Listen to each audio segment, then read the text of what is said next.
Notice the time, in the presence of a quorum, I call the August 6th, 2019 Acton Finance Committee to order. We are meeting this evening in the Acton Public Safety Building in the EOC.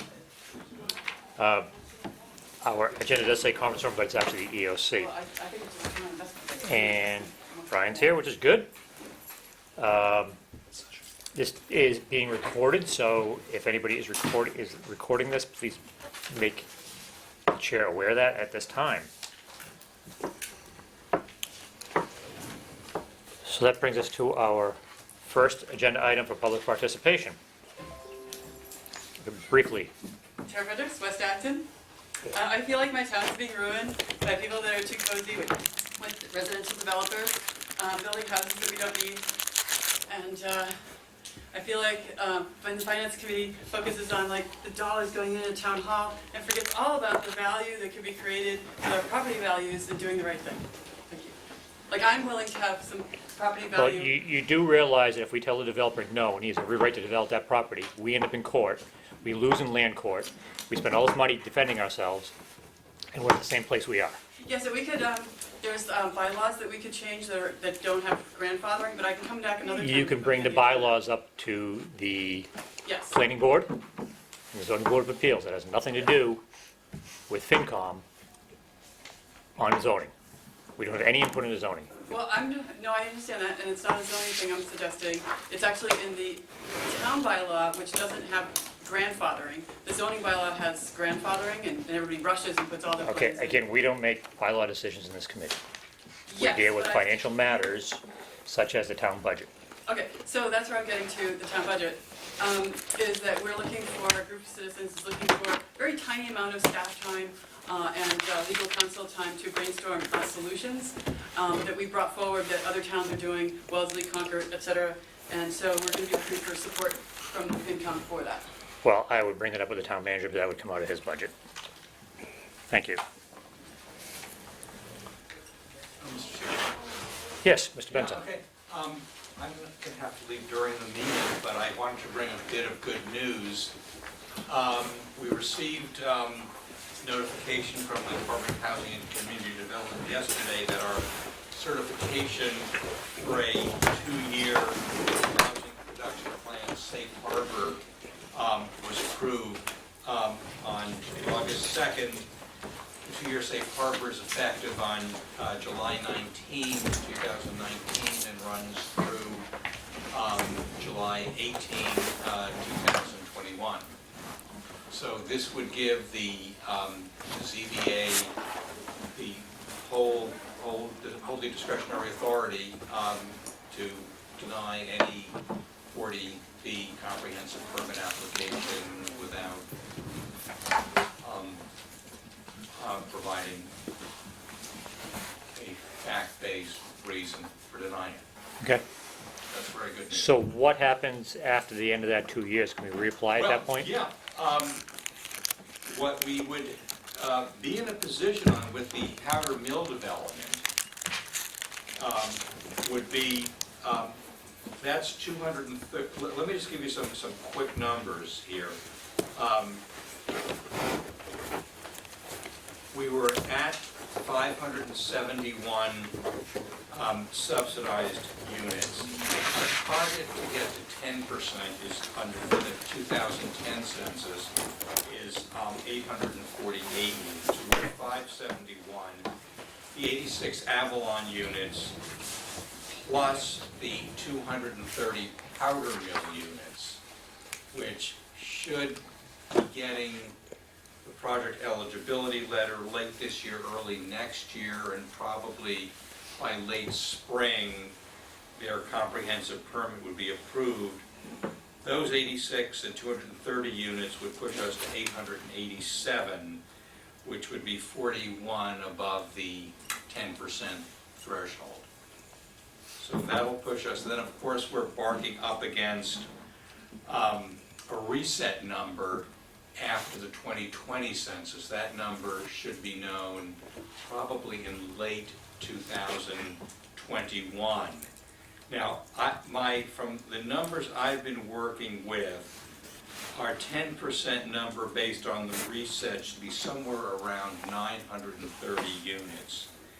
If we're at 887, we have in the pipeline 31 senior affordable units at 446 Massachusetts Avenue and the 348 to 364 Main Street, another 31 units. That would push us over the 930 magic number. And there are a couple of other smaller projects of another perhaps 10 units added. So we're in pretty good shape. It's just getting those projects through the system. So that would leave us clear through the 2030 census. Great. So we could approach housing in a much more thoughtful and responsible way and reacting to developers. So we could put a huzzah into the minutes. Maybe at least 3. Very good. Mr. Chairman, Great. Yes, Dave. just a quick follow-up. So we have safe harbor until the 2020 census, at which No, point? we have a 2-year safe harbor. The housing production plan safe harbor is separate from the 10%. It's based on housing production during a 1-year period. So try to think about it as 848 is our 10% target. We've added through the Avalon project 86 units. So that is 10%. 10% gets you a 2-year safe harbor. If it were 44 units, it would be 5% or a 1-year safe harbor. So it's a separate count from the 10%. I guess what I was just getting at is that the safe harbor timeline overlaps with when It does. the new census would be done, and by your math, it's around 930, at which point there should be enough units to get us to 930. And unless there was any decline in the number of units, we should be good into the 2030 census, just to paraphrase. Yes. If we could push those 2 senior affordable units and get them through, that should put us over the 10% based on the 2020 census reset number. Great. Just a question. Go ahead. So census measures number of people. We know how many units there are because we permit them. Why do we have to wait for the census? Because that's the way the 40B law operates, and the practice of the Department of Housing and Community Development that is the oversight agency. It's not based on people, it's based on the number of residences at the time they take the census in April of 20. Thank you. 40B is a complex, Very, very complex. no easy. So I took that one a little bit out because John's leaving early, so that was our selectman liaison. Liaison from the Board of Selectmen. So the North Acton Fire Station update with our town manager. Yes, thank you. Do you want me to come down there, or where would you like me to be? You can come down here, it's fine. Where exactly would you like me? This is a split line, and if you want, I'll come down here and see what happens. All right.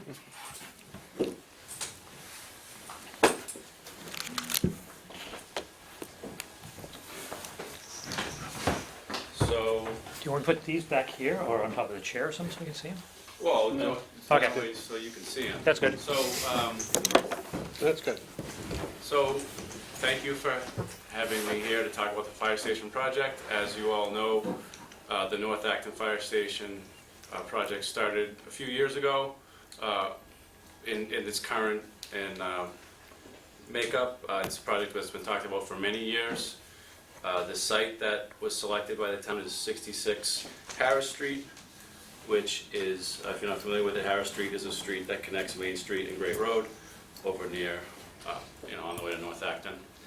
And last year, or in 2018, design funds were approved to do the design for this project, and that design has been proceeding. This year, we've held a number of public forums to try to provide an opportunity for the community, and particularly the neighborhood, to see what's going on, what's being proposed, and allow them an opportunity to ask questions. And there's been some great questions, both about fire department operations and about how it may impact the neighborhood, and some comments about how it may look and interact with the community. So what's before you is the site plan, and if you're familiar with the property, it's currently the location of the former Fish and Wildlife Office for the state fisheries operation, and there's a building right about here. So that building would be demolished, and a new fire station would be constructed here, not far from the road, because there's some wetlands in the back that we need to stay away from. There would be a small parking area meant to be for public that are popping in for a question or for other business. And then there'd be employee parking in the back. Behind, there's actually a garage on the site that we're not going to remove. It's a 3-bay garage, which will be great for storage and just to have some more space. So we're going to keep that there, and then the parking will be behind that. And there'll be a room for fire trucks to drive in. It's a 3-bay station. There'll be 2 bays that they can drive into. The ladder will be stationed here, so they'll still have to back in to get the ladder in, because it's a big piece of equipment. It's about 12,000 square feet. The footprint is 11,800, but there's a small mezzanine plan for, actually I can show you the floor plan.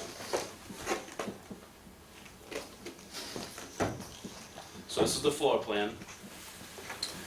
As I said, three bays, 1, 2, 3. There'll be some firefighting and fire equipment, maintenance and storage operations over here. Secure medical supply storage. It'll be the locker room, decon room, and decon laundry, and then regular laundry to provide all these services that a modern fire station requires. Most of these things are not in our existing fire station, so it's going to be a really great addition to our department to have a facility like this. There'll be living quarters, fitness, shower facilities. There'll be a small conference room. It's about the size of, it's very small. It's a little bit bigger than 121, which is in Town Hall. So it's not meant to be for lots of meetings, but it's a place for the fire group to kind of have a debriefing or any kind of a training or just a discussion. There's also a watch room out towards the front for people to actively see what's going on, and there's a public vestibule here. The look and feel of the building is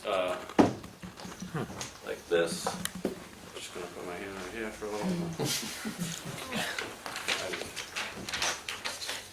while. This is so there, the materials and the exact textures of the building will be finalized as we finish through, but this was the concept that resonated with a lot of people. The design review board, their direction to us was, we're not building a fire station for the history of Acton, we're building a fire station for the future of Acton. So it doesn't necessarily have to look like our old fire station. It should look like a fire station, but try to have some elements that introduce some new elements into our building look. So, with some of the things that are incorporated in this design are natural light here above the apparatus bay to help with safety, and reducing the amount of electricity we'll need. Some of the big picture goals that we're trying to implement in the design are not to use natural gas in the design. We're going to use ground source heat pumps. There'll be ground source heat pumps to draw groundwater in to provide cooling and heating medium for the radiant flooring in the apparatus bay, and then there'll be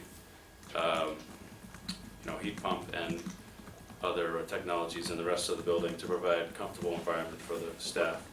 So it's a station that's being built to house 6 people.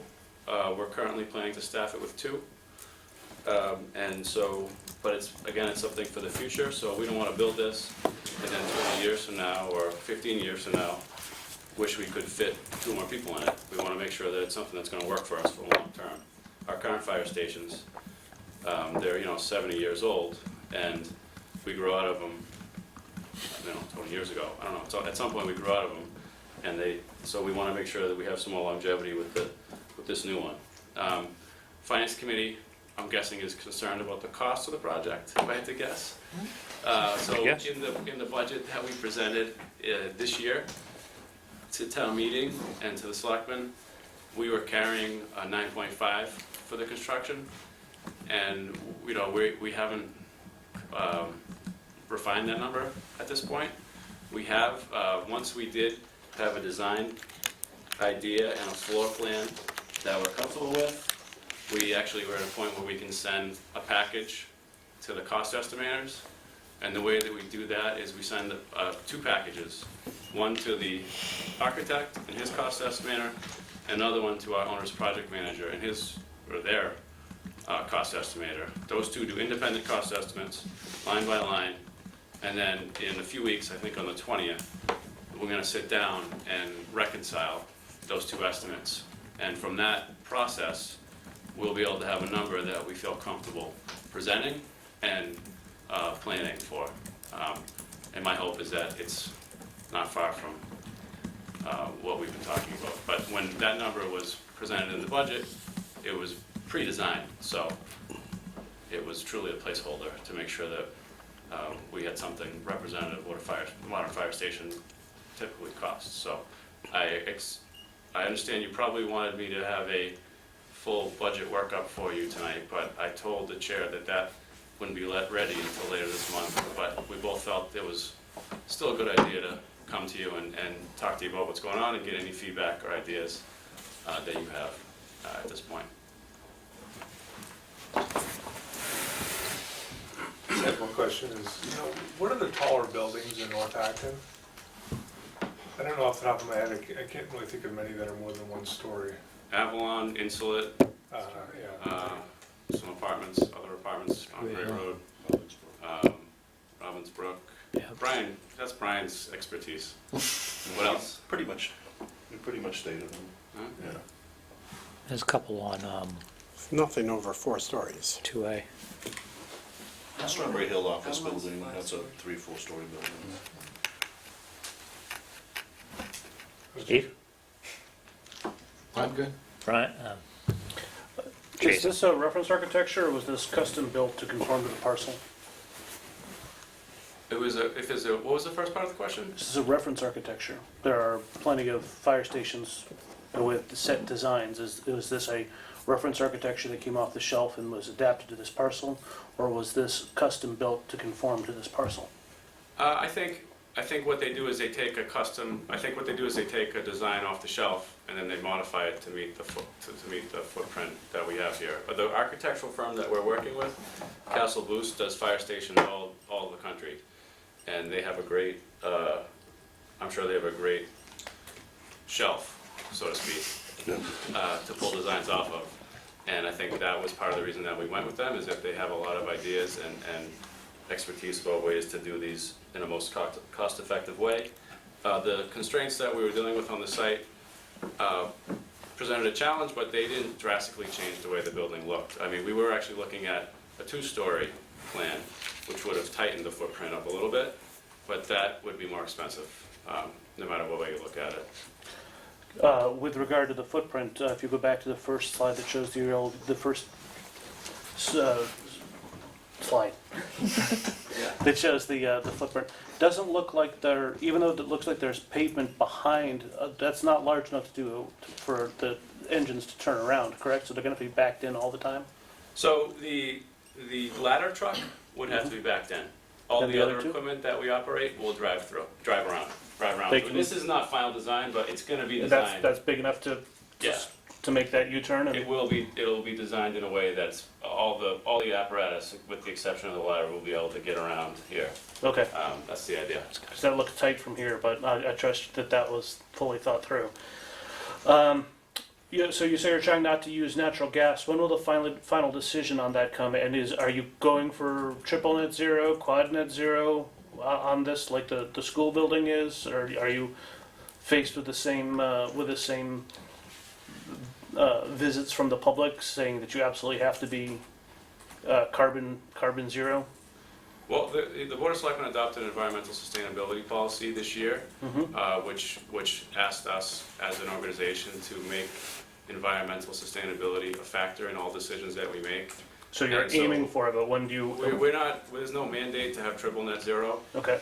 We are trying to incorporate as many net zero technologies into design as possible, and we feel very strongly that the ground source heat pump solution that we've identified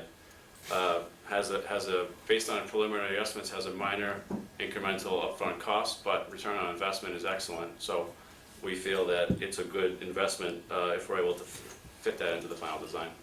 And that is that's what you sent out to the cost estimators, correct? The Yeah. the HVAC system built on that.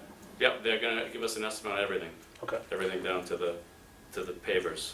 It would be great if we could get what that number of years ROI on the heat pump system versus a traditional system would be. I'm not quibbling with the Board of Selectmen goals. I just want to know the hard numbers. If this is a 50-year building and it's a 40-year ROI, well, maybe it's not such a great idea. If It's not 40 years. Well, Yeah. it's the school building side, it's potentially 20 to 24, so it does matter. So I'm curious to see what your ROI comes back with for that system. Sure, yeah, we can provide that information. And then, oh, don't do that.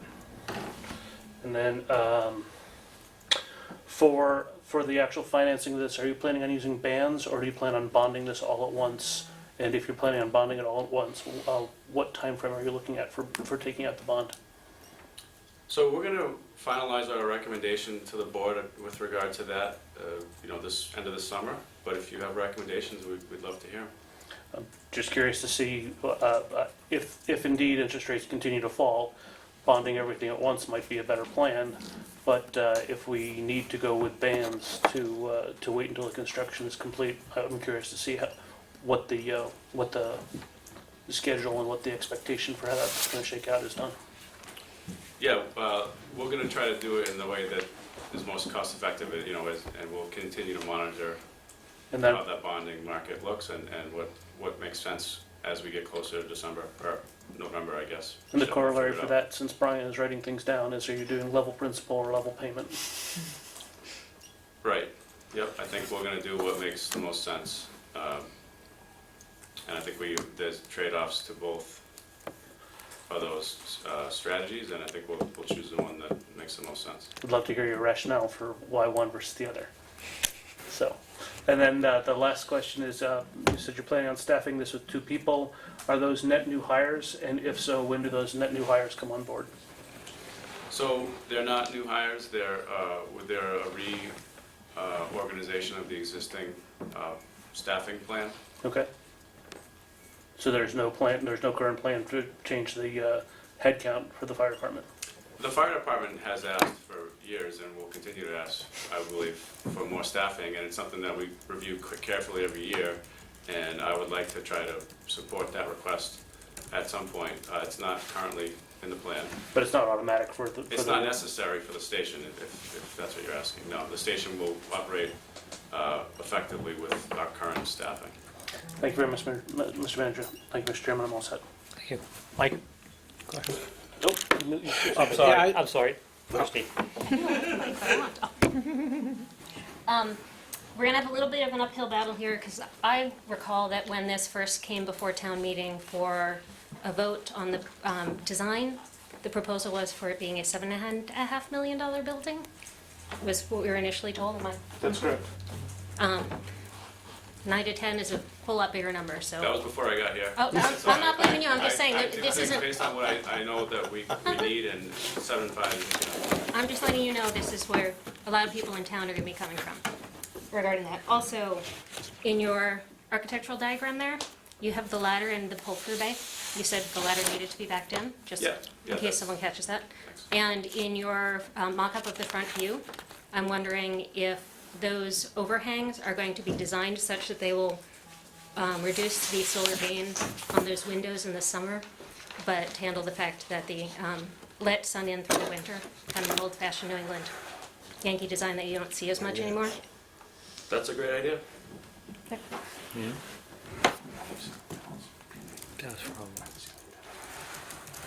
That's it for me. Okay. It just so happens, I have my minutes of February 13th, 2018, where Bob Hart did a presentation. And he did say $750,000 for the design and a $7.5 million project. But it is what it is. If it costs $9 million, I'm sure there's a reason for it. But I think the problem, the station looks very nice, and I think it'll be a not only a technical fire and ambulance asset to the town, but an architectural asset as well. It looks very nice. Castle Bowles is also the architect for Minuteman, and they did a nice job. They know what they're doing. I think the problem with this site is not going to be, or with the fire station, it's not going to be the physical station itself, but Harris Street itself. It's going to be, I think, there's probably going to need some studies. It will need some kind of improvements, maybe sidewalks, but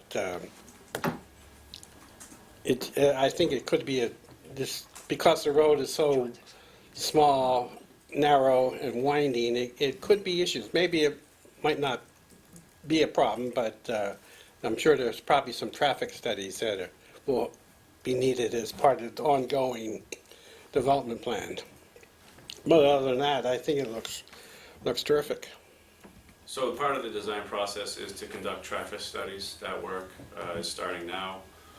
We had some great feedback at the public forum a few weeks ago where one of the residents suggested that we wait on doing the traffic counts until school is back in session. So that'll delay that a little bit, but I think it'll be worth the wait because it'll give us a little bit better picture of the traffic on that street. With regard to improvements on Harris Street and maintaining a budget, those we're trying to focus on building a fire station that meets the needs of the community. Harris Street has challenges that pre-exist the fire station, and we're not sure that we can both control the cost of the project and solve all of Harris Street's problems at the same time. So I think there are some challenges that we're going to have to address immediately, directly related to the fire station, but there are other challenges that I think are part of our plans in general to improve traffic, pedestrian, and safety throughout the community, including on Harris Street. Yeah, it could come, if improvements are needed, it could come out of, say, the highway budget or traffic improvement plan or whatever. I'm all set. I'm good. Huh? This is just a lame question out of curiosity. The other stations, are you addressing, I'm sure there are some shortcomings because they are old stations. Is that all being addressed in this particular plan? Is it all going to be incorporated, whatever? I'm not sure what is needed in the other stations, but are they being incorporated in this current plan? So no, the current plan is to construct just this fire station, and there are other plans that are separate from this that are ongoing to provide capital planning and improvements to the existing fire stations.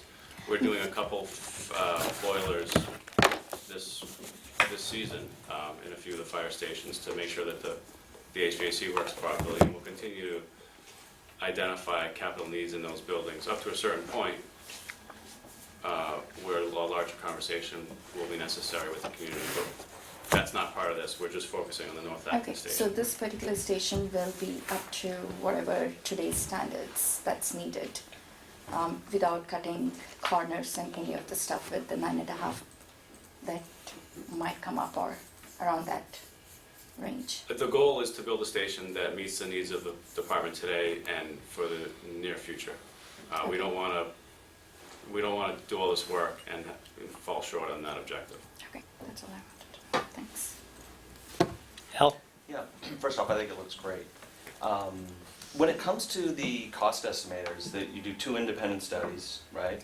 How much kind of unknown variables do they put in there? Like, what if all of a sudden they break ground and, oh boy, there's a whole bunch of ledge, and, you know, what if we have to put in a sidewalk somewhere after the fact?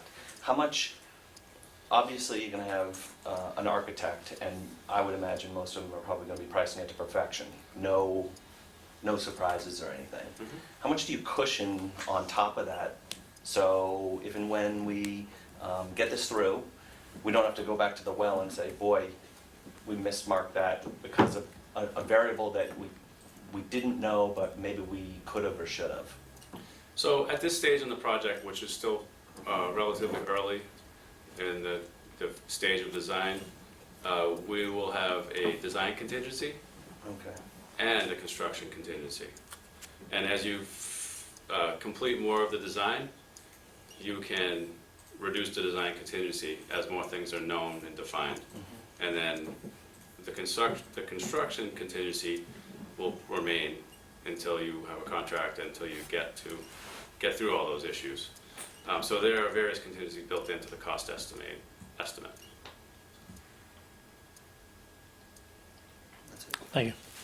Thanks, John, I appreciate that. It was very informative Great. for the committee. I know we'll have you back when financials. Sure, I'll be back anytime. Is there going to be solar panels on the roof of this building, do you know? We are it's not in part of the initial thought, but, you know, it's a comment that's come up a few times. The building, the way it faces and the way the roof slopes. Yeah, which an way is ideal. north or south? North But is with the basically, other portion may lend itself to some solar, so, Yeah, you know, and there's a garage, so it's always a consideration. And That's we'll build great. the roof properly to support it if we ever wanted to go that route, but out of the gate, it's not something that we're looking to do. okay, thanks. I think design's a departure of what we've seen before at fire stations here, but that's not a bad thing at all. I like the design, like the brick. So let's see what the final, Thanks. so I think it's a great project. Couple questions. Quick questions. So I'm having a hard time orienting myself. Is that pointing towards Harris, or is that pointing, It's facing Harris. that's facing Harris? Because one of the things that we were talking about when it was down by the corner of 27 and Route 2A was having the trucks go through the building, so there was no backing out and all that stuff. And somebody asked me whether we're gonna be able to do this drive-through thing again, to be able to not have to back so many things in and out. Yeah, so that was a question similar to earlier, but yes, so the way it's being designed is that the bays over here, actually you can see it better on the site plan. And this is a conceptual rendering, it's not a design, but it'll meet with this design intent. And the way it's being designed is the driveway here that the employees access for their parking can also be used for the ambulance and smaller apparatus to come back and drive through. The ladder truck will still have to be backed in to the station. So that's how that's gonna go. So it'll be a ladder truck, the ladder truck, another truck, and the ambulance. I believe so, yeah. And a boat. Yeah. That's just a Get a boat. There's a boat in that picture. I think they're just throwing random things in Yeah. there. to be There's honest with you, but definitely a boat in that we- picture. we do They have one. and, we Is make is that a central You one probably right don't want now? to have a boat in it on the But I day of thought your the original town meeting. report from 2017 says that a boat is needed. Yeah, they need a boat, and we have a boat We have already. a boat. It's at Central Fire Station right now. That's where it sits. All right. Thank you. Just a couple, just 'cause- No, we can't, we don't have time for that tonight. Thank you. Thanks, John. Mr. Bryan, you're on. So fourth quarter results, 2019, so you all probably received a copy of this from Steve Barrett last Wednesday evening, I believe, or late afternoon. It's just kind of his update to the Board of Selectmen and to the town manager and kind of the FY19 operations and the way we see it today. If you can tell, if you've all read the memo, we had a good FY19. One of the areas that we were concerned with, or that John was concerned with, the town manager going into FY19, was the amount of reserve use and the amount of replenishment. And as you recall, in FY19, or going into FY19, our replenishment was not at the levels that we had normally anticipated. So we did not put back in reserves what we had spent. So it was a concern of John's going forward. We knew that we had some bonding issues coming up. We knew that this was going to be looked at with the bonding agencies. So John, at the very beginning of the fiscal year, met with finance staff, and he came up with a plan to going into this fiscal year to have a minimum of a 2% turn back. So that was the plan pretty much right out of the gate. So 2% on a $34 million budget. We were targeting around $700,000. So we met with department heads and we tried to,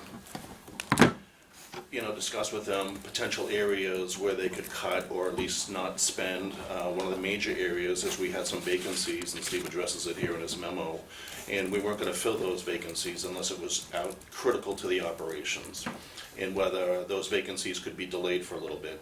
Because along with those vacancies is also the benefits package, so you kind of get a twofer, if you would. And so you're going to see that in some of the detail here. So it was one of the areas that we had looked at, as well as other areas that we could potentially not spend, and kind of addressing any issues and concerns.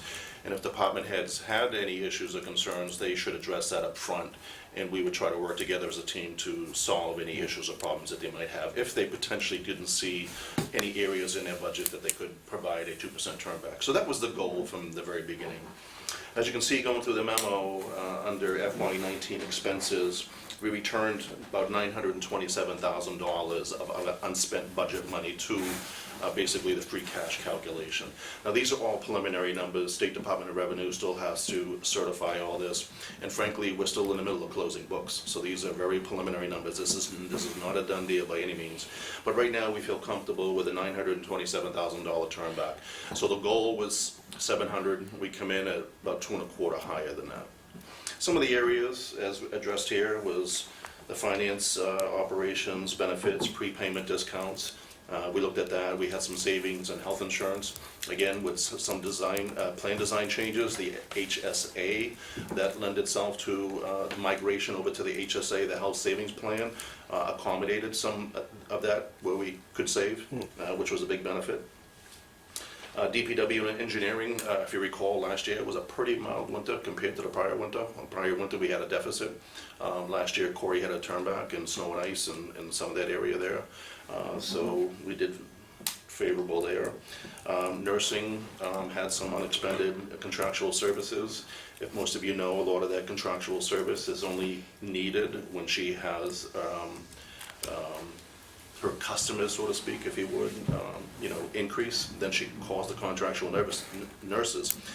But she needs that budget as a contingency, because if she gets calls for visiting nurses, she needs that line so she can accommodate it. So there was some turn back there.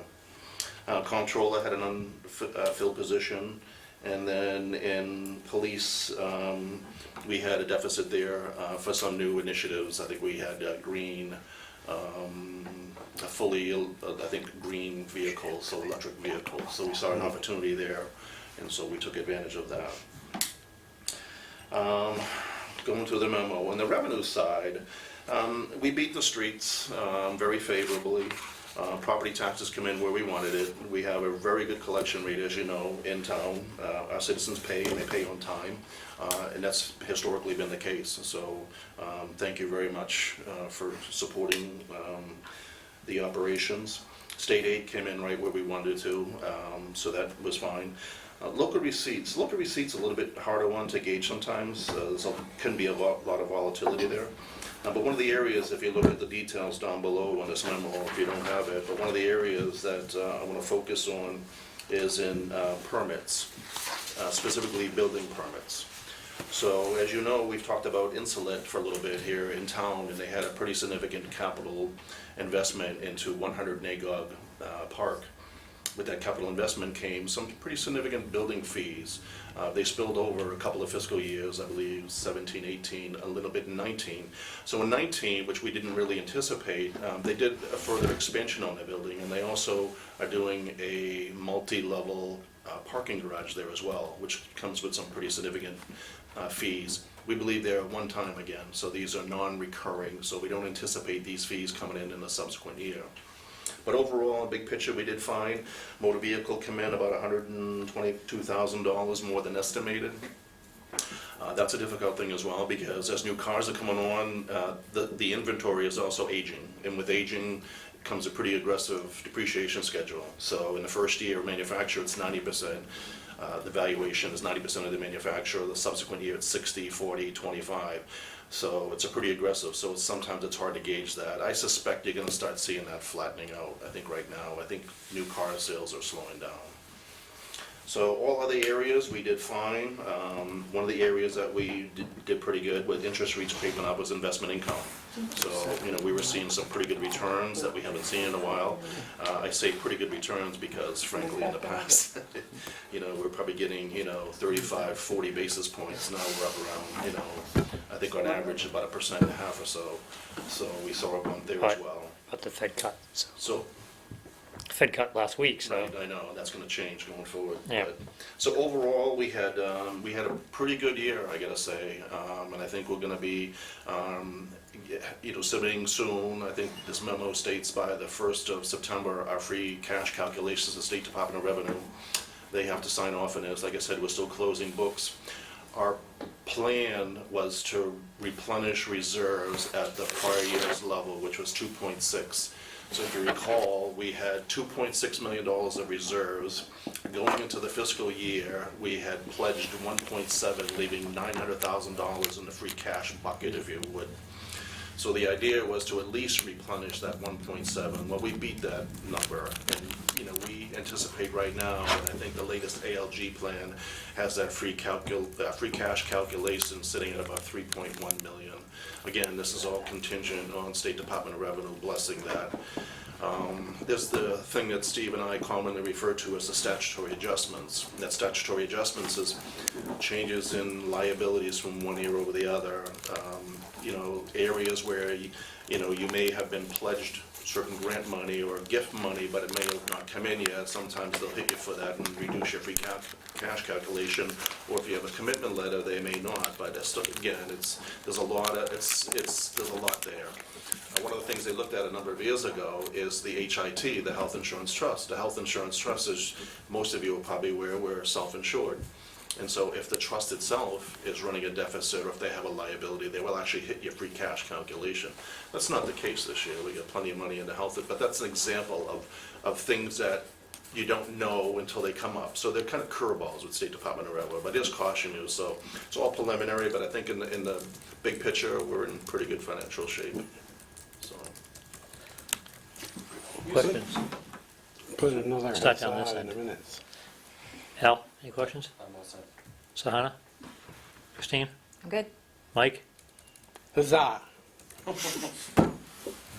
Christie? I'm curious, you said that we had planned on using 1.7 in reserves, but you're looking, adding your two numbers, I don't see returning more than 1.7, so how are we getting from 2.6 to 3.1 million in reserves? That's with the statutory adjustments, Jason, so that. $500,000 of statutory, $500,000 of statutory adjustments? We had an article that was closed out, so the article for the Memorial Library roof was $1.2 million, I think, and it ended up costing about $700,000, so that article was closed out to about $500,000. Okay, so your actual turnbacks are very close to what was committed to be Correct. used. Correct. Because, I didn't see where that, 927 plus 751 does not get us to 3 to 1. Okay, so it's the library, which is not in here anywhere, that makes all the difference for the free cash. I forgot about that piece. Okay, But yeah, no, the library closed out the roof article. That's turned back to free cash. It's not needed. any other articles that are getting closed? There might be some small stuff, but I mean, anything that's significant, that's the one, Like I said, we're still in the middle of the closeout. Okay, thank you. Steve? Yeah, we told you the library was overfunded at the time. Now, that money came out of overlay. So, does it have to go back into overlay, or does it go into free cash? Goes back into free cash. Dave? Brian, what's, on this one, I'm looking on the revenues, it has pilot. I'm sure the town doesn't employ a pilot, but, Yeah, there's a pilot, so we have a pilot with the landfill. So when the landfill put the solar panels down there at the time, people were putting solar panels on private or public property. Massachusetts general law really didn't know how to handle it. Everybody was kind of doing their own thing, if you would. So prior to any changes in the general law or in guidance from State Department of Revenue, that revenue was going into, I believe, our green efficiency fund. State Department of Revenue come out and said, no, a portion of that has to be a pilot going into the green efficiency fund, and then a portion of it has to be calculated in either deemed to be personal property or real estate. Either methodology was fine, but they wanted that to be part of the town's valuation. So we chose to break that out and call it real estate, so it's part of our tax recaps calculation in determining the final values of the town. It's like $1.3 million every year, and they wanted to hold that constant. So that pilot would be the component that goes into the, I believe, that green efficiency, if I get that correct. I believe that that's what that is. And we also have so we're getting revenue. pilots for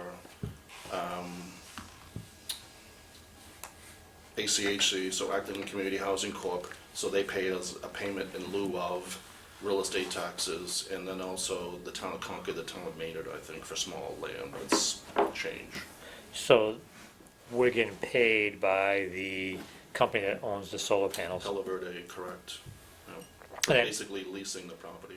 And from what I understand from that is that after X number of years, they're gonna be done with whatever they do.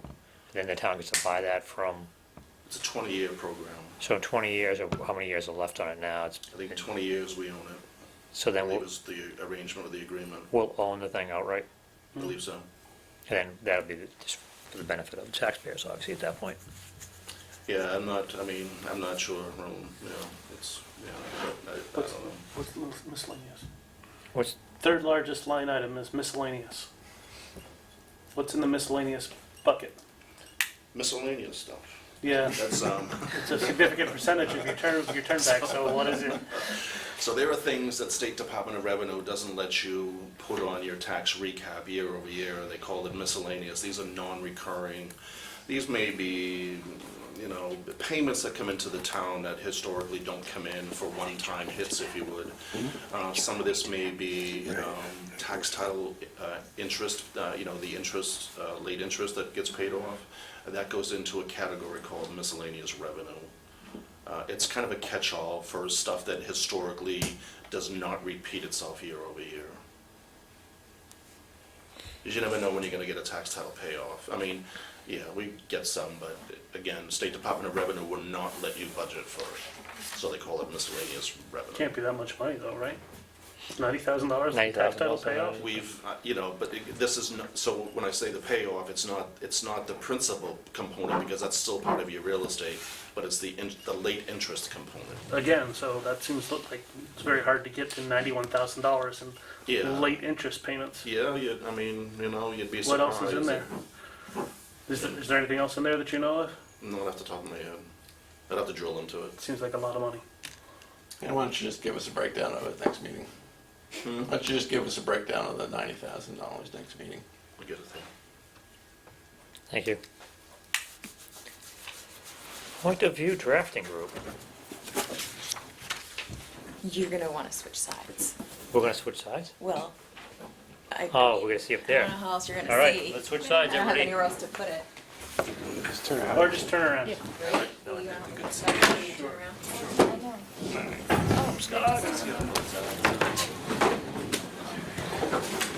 Thanks, John. Thank you. Thank you.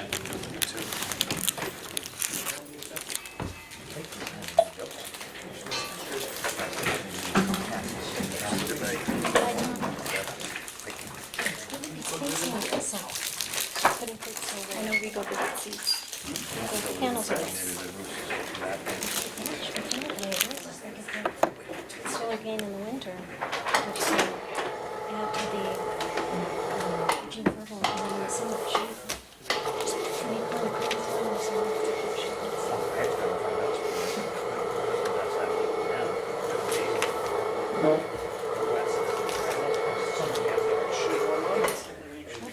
The winter is crazy.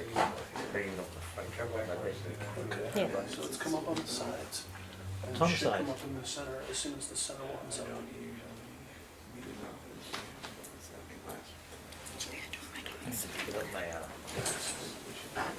Yeah. What the heck?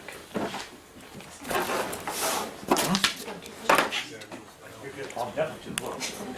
What, not? Yeah, I think I can look at that screen. Right? There you go, look at that.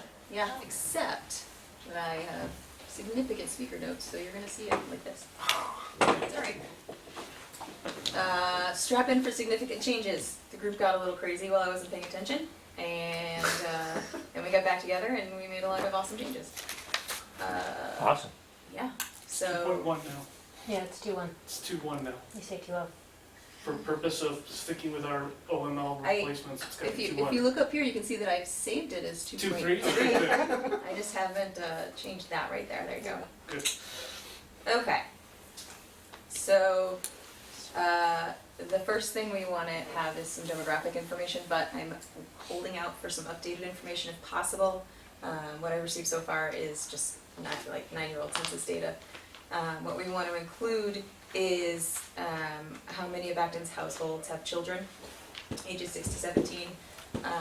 This demographic layout of our town sort of gives everybody a better idea of who's paying for what, because I think there's a lot of ideas that all the school-aged families are paying for all the school-aged things. So that was, right, that's where we were coming from. So I don't have this data yet. It's a very exciting slide. This one has not changed yet. What I've included is speakers notes that will print when we print this out for our audience. Rather than cramming more things onto the slides, we decided to get more detailed with the notes so that we'll speak to it when we present it, but when they take it away, they can go back and reference the notes.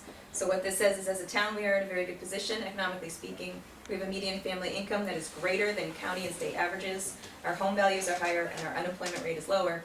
In a nutshell, Acton as a whole is doing very well for itself. Otherwise, that data has not changed in a while. Thanks to our positive economic status and our amazing residents, Acton can boast of a 99.9% tax collection rate. This includes our payments of real estate and excise taxes, which keep this town running. Moody's and Standard & Poor represent 2 of the 3 largest credit rating agencies in the United States.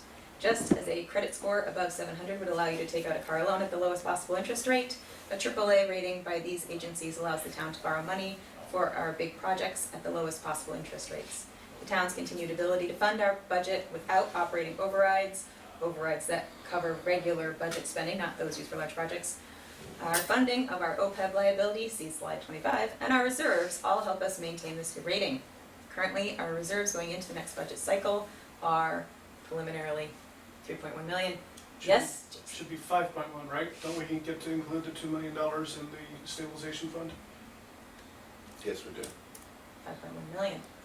It was blank until Until Brian Brian gave us a said number a something minute ago, 3 so- minutes ago? Exactly.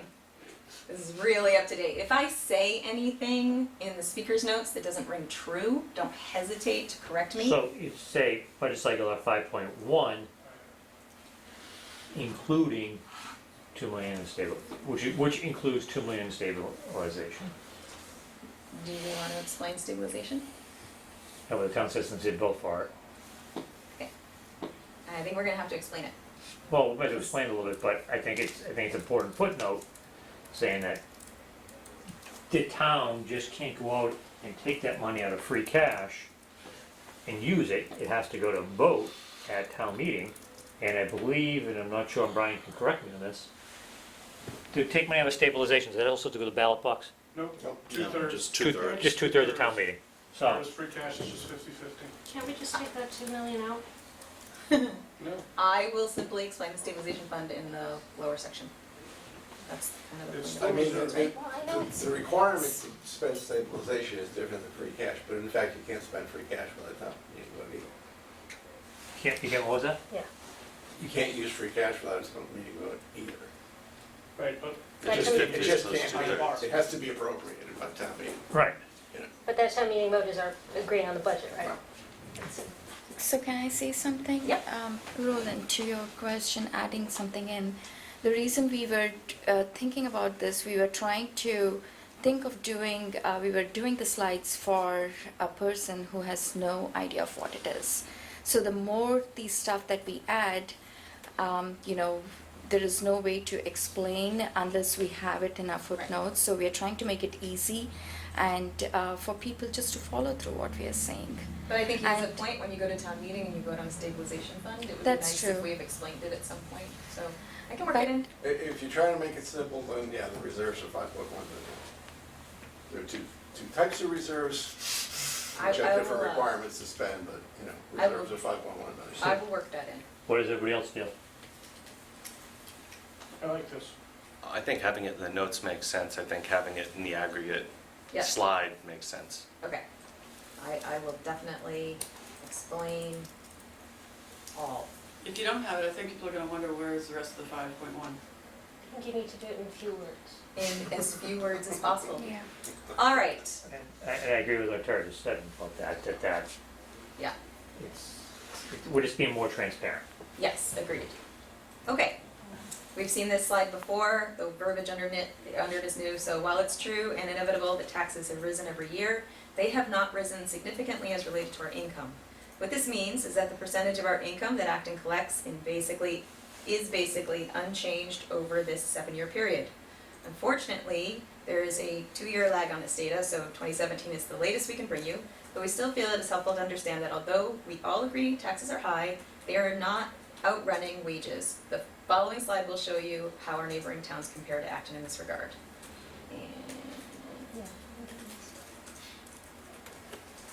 And that is this one. So the left side of this graph refers to the tax burden as a percentage of income for each town listed. We talked about having this slide in or out. I know Christy, you wanted it represented as the percentage of income, which I made it the percentage of income. It's our affordability from the previous slide, right? Yes, it Tax is. burden. It's this same equation of average family tax bill divided by average family income historically for neighboring communities. Look at Concord's. Look at Boxborough. That's why I wanted to show this. Blackborough's a U-turn, U-trip, round trip. With Boxboroughs. The red line. The red one. Bit surprising in Boxborough. You got a deal on your schools a couple of years ago. Right around there. Yeah, then you can see it fall down.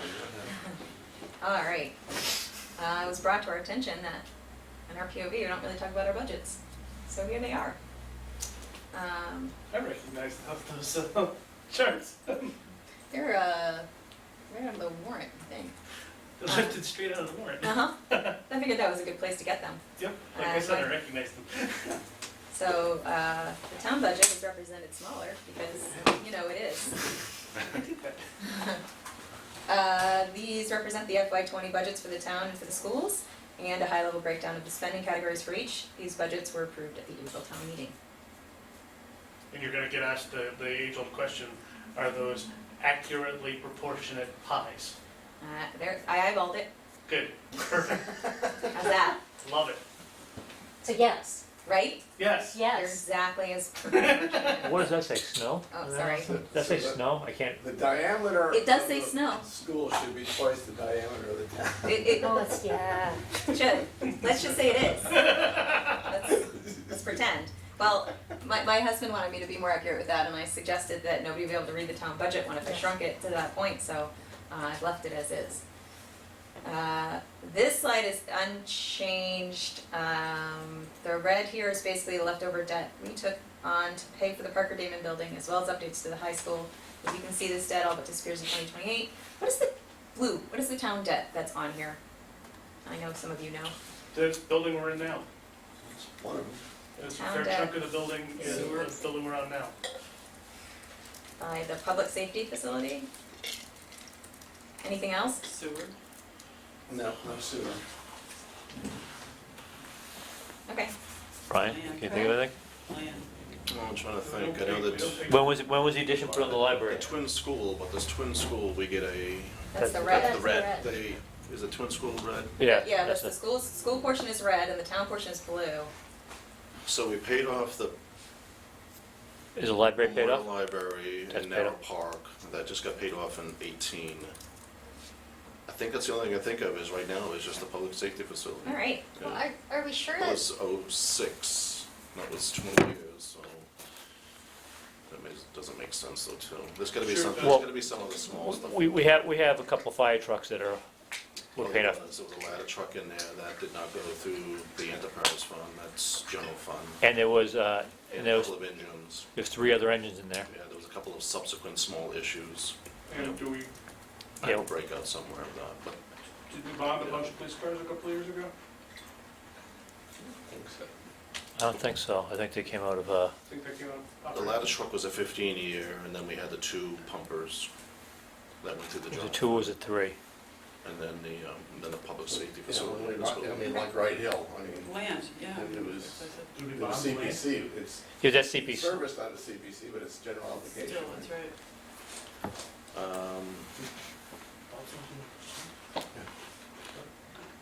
Yeah, Wright Hill was, Yeah, that was. 4 years ago? That was being paid out of. it's being paid out of Paid CPC, but it's It general obligation. If CPC was disbanded for some reason. Technically it is, I mean, CPC can't bond on their own. if the CPC defaulted, it's the general obligation of the Was it citizens of the bond town. Right, so that would probably, I would probably Okay, think so that you- would be somewhere Right, within yeah. there. I don't think it's in that number though. where would You don't APS debt be? Was there? I can try to drill into that. All right. Last of the APS debt was part for taking. And Jason, you were Yeah, gonna but look would for that some really be in the longer red? term Wouldn't that be in borrowing the red? trends on this. Yeah, It would be now because of it. Yeah, you don't have to, but yeah. you It would be in the Right, red? I'm Wanted to. supposed to. Well, I thought the deal was that when we regionalized, we kept that debt for we us. kept the debt, so Parker Damon would be in blue. Yeah. So the red, but the red should be high school stuff? Yeah, early 2000s, we rebuilt the junior high and high school. Yep. Oh, Parker Damon's in blue. Yeah. I see. And that's not the annual debt service payment, that's the outstanding principal, I believe. You were junior and senior high, you were the other high. yes. Sure. Are you sure about that? No, that's There's No, no this way is- that's this the is the outstanding. service. Well, I'm just looking right now, because right now on the tax recap, no, this, I'm assuming, so this is debt inside and outside Prop 2.5? This is all debt. That's Should be. outside Prop 2.5. At least it's through. Because I'm just looking in 17 at $4 million. I know in the tax recap, You can go look back. it's at the about map. $2.5 million, which is outside of Prop 2.5. This is the numbers that you originally gave me. Christine? You have the Representative spelling. spelled wrong. Yeah, Brazil's like 4 million. she would catch it later. I don't know, she would, but,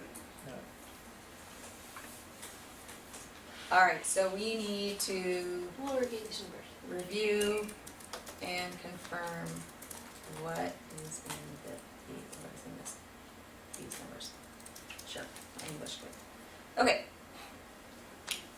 So that's it for our town. It's a little more than we had in there before as far as the state of the town. And we talked about adding an entire section called Coming Projects, which basically goes away after December 10th. But until then, seems really important. So, coming projects, the twin school. Each slide is going to include what it is, why now, the cost, and the recommendations. So, what it is, it's the Douglas Meets Twin School Building Project. Why now? A few years back, we hired a firm, Dorn Whittier, to look at all of the buildings owned by the school district and assess what sort of issues, upgrades, etc. they may need in order to continue to service our student population. The findings were clear that 3 of our schools were in a sad state of disrepair. This is not to say that they had been neglected, it's just that the schools were built over 50 years ago and they were not designed for longevity or current safety and accessibility standards. So today we find ourselves with space limitations across the district, much higher need for special ed spaces as well as English language learners, and 3 schools that have long ago surpassed their ability to adequately meet the needs of their student populations. We have done what we can. We have done what can be done over the years to shift students around, turn workspaces into classrooms, add on supposedly temporary modular classrooms, and even in the case of Douglas, make use of basement areas that don't even have flooring as workspace. Now, if we attempted to update or upgrade these spaces on our own, the cost to the district would be incredible. Every time we touch something in these schools, we will be required to bring them up to today's codes, and simple projects would quickly get out of control cost-wise. Luckily, the Massachusetts School Building Authority has agreed that one school in particular, Douglas, is in immediate need of replacement, and they are willing to help us fund a replacement school. In order to maximize this offer, we have engaged with them to replace 2 of our schools at once, as well as solve a similar issue with our current integrated preschool program and our case collaborative students. This is how we arrived at the current building project that we will be asked to vote on at the special town meeting on December 10th. Cost, the total cost at this time is estimated to run between $130 and $140 million. Of that, MSBA will cover approximately 35%, or roughly $49 million. Can you put that as a range too? Or roughly 45 to 49 million, Acton responsibility 72 to 77 million. Sure. Boxborough will also be voting on this initiative, as they will be covering 15% of the costs. Valley's Acton residents with the remaining 85%, or about $77 million. I'll make it a range. 45 to 49, 72 to 77. Done math already. I just did it. It's 45.5 if you want to be exact, No. but I say just do 45. Would Boxborough have to cover 15% of the total cost gross or net of the MSBA funding? Net of the MSBA, What was the second number, Jason? 72. No, we're not saying that everyone who speaks to these slides has to read the No. notes. These are just what's going on with people. This is what's going home with people. You can read to them if you want, or you can just give your spiel. But when they take it home, the high level data doesn't really give them all the answers if they're not familiar with what we're talking about in the first place. Why did we add the bullets about Acton Integrated Preschool in case? Because they're in there. We're solving a bigger problem than we, But Yeah, there what- are things that aren't as well understood as Douglas and Gates. So now you're gonna have to explain what Case is, you're gonna have to explain what Acton Integrated, and I don't know that adds anything to the message. so, sure, no, I hear what you're saying. From my point of view, I think the more we're getting out of the money we're spending, Why the don't better, we but. Call it Acton Preschool and Special Ed or. Because it's not Acton Preschool, there are lots of Acton Preschools. No, but Acton Public Preschool. It's important it says integrated because Okay. That's what it is that's specifically? Okay. State law, it has to be Yeah. 50-50. I'm fine with removing them. I don't feel strongly Yeah, about this. I hear Steve about that. Yeah, why unnecessary stuff? Then you are ending up explaining all the stuff there. Yeah, So just remove it. I agree. All right, that's 3. Anybody else? Sure. All right, that's enough. On the MSBA funding is approximately 35%. Yep. Then on the next line, the approximately goes over to money instead of the percent. Because Acton is responsible for 85%. I thought that changed. The Acton responsibility is 85% of the resultant number. Okay, but if Boxborough suddenly grows over to 50% of the school population, I thought this number changed, the percentage changed. On a three-year weighted rolling basis, we don't expect a huge change. Okay, but I'm saying you could also call that an approximately. You want it to You be could. a, You could. A right you could now call number? approximate. There you go. I personally would like to see it, if it's going to say Acton responsibility, all I see is that you've got, 120% in there, right? Oh, So Yeah. I would like to see it say something like Acton's responsibility net of the MSBA funding, just to make sure that it's clear, and it's 15% net of the MSBA funding. Actually, I think with MSBA funding, I think you have to fund the whole thing. Like if it's 130 million, you budget 130 million, and then you pay as you go, and then once the project is over, you get reimbursed your 35%. I think that's how it I works. think, doesn't it get reimbursed on a yearly basis though? Do you know, Brian? Yeah, like for the twin school, we get like 923,000 every year for that debt service. So basically, I think we borrow the whole amount and they give you their share, and that you use that to reduce the debt service to the citizenry. So if you're putting out $1.5 million in bonds, the payment say is $1.5 million, MSBA will give you, say, $500,000, so you show the $1.5 million, the $500,000 coming from MSBA, and then the net to the citizens is the $1 million. I guess the question is, when do they give you the 500? It's like every year. Every year they'll give you that. Yeah, that's a lockdown number, year after year. Yeah.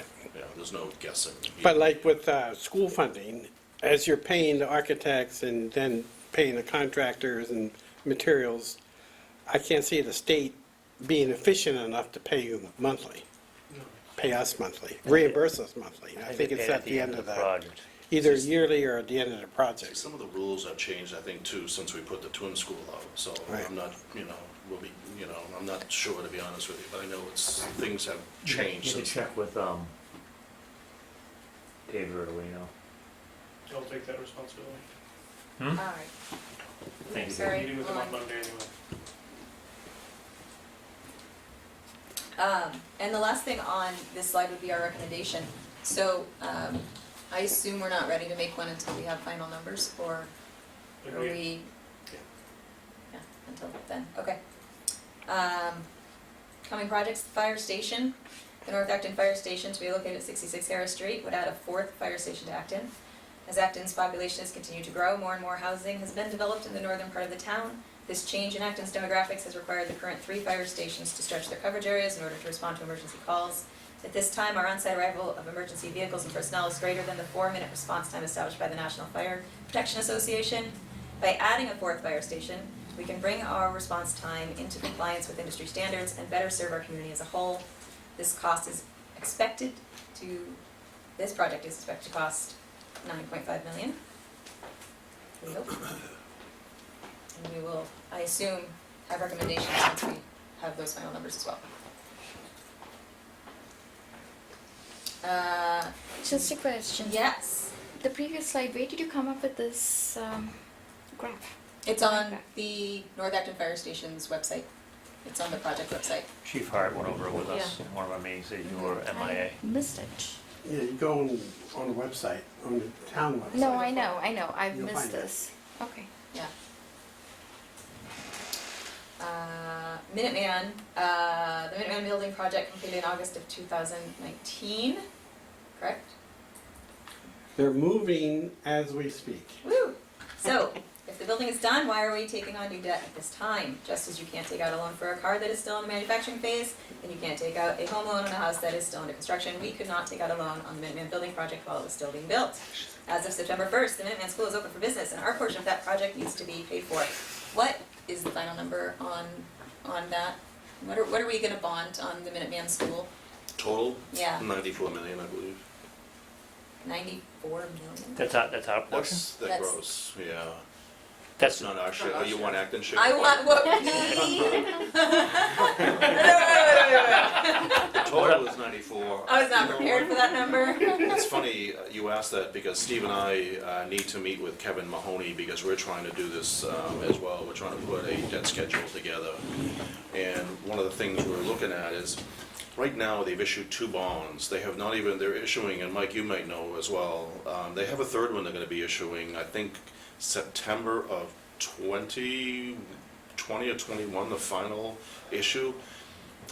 And from what I understand from Kevin Mahoney is right now they're paying the interest payment on the current loans, and then once the third loan is issued, then they're gonna be making all the principal payments. And the reason for doing so, that way everybody's on the same playing field, because everybody's paying the same proportionate share of the outstanding principal. So you're saying, why are you telling me all this? It's a very complex matter, it is. And where we have Boxborough, our sister town, that we, share services with, and hence the 15-85 split. Think of how complex Minuteman is when you have 9 different partners, and you're trying to divvy up the share annually, and you're doing a 4-year rolling average based on your enrollment. And it's not just their operations, but it's also the debt service. Very, very complex when you think about it. And then you also have non-member communities that are also going to be paying a component of the debt service, which they never used to.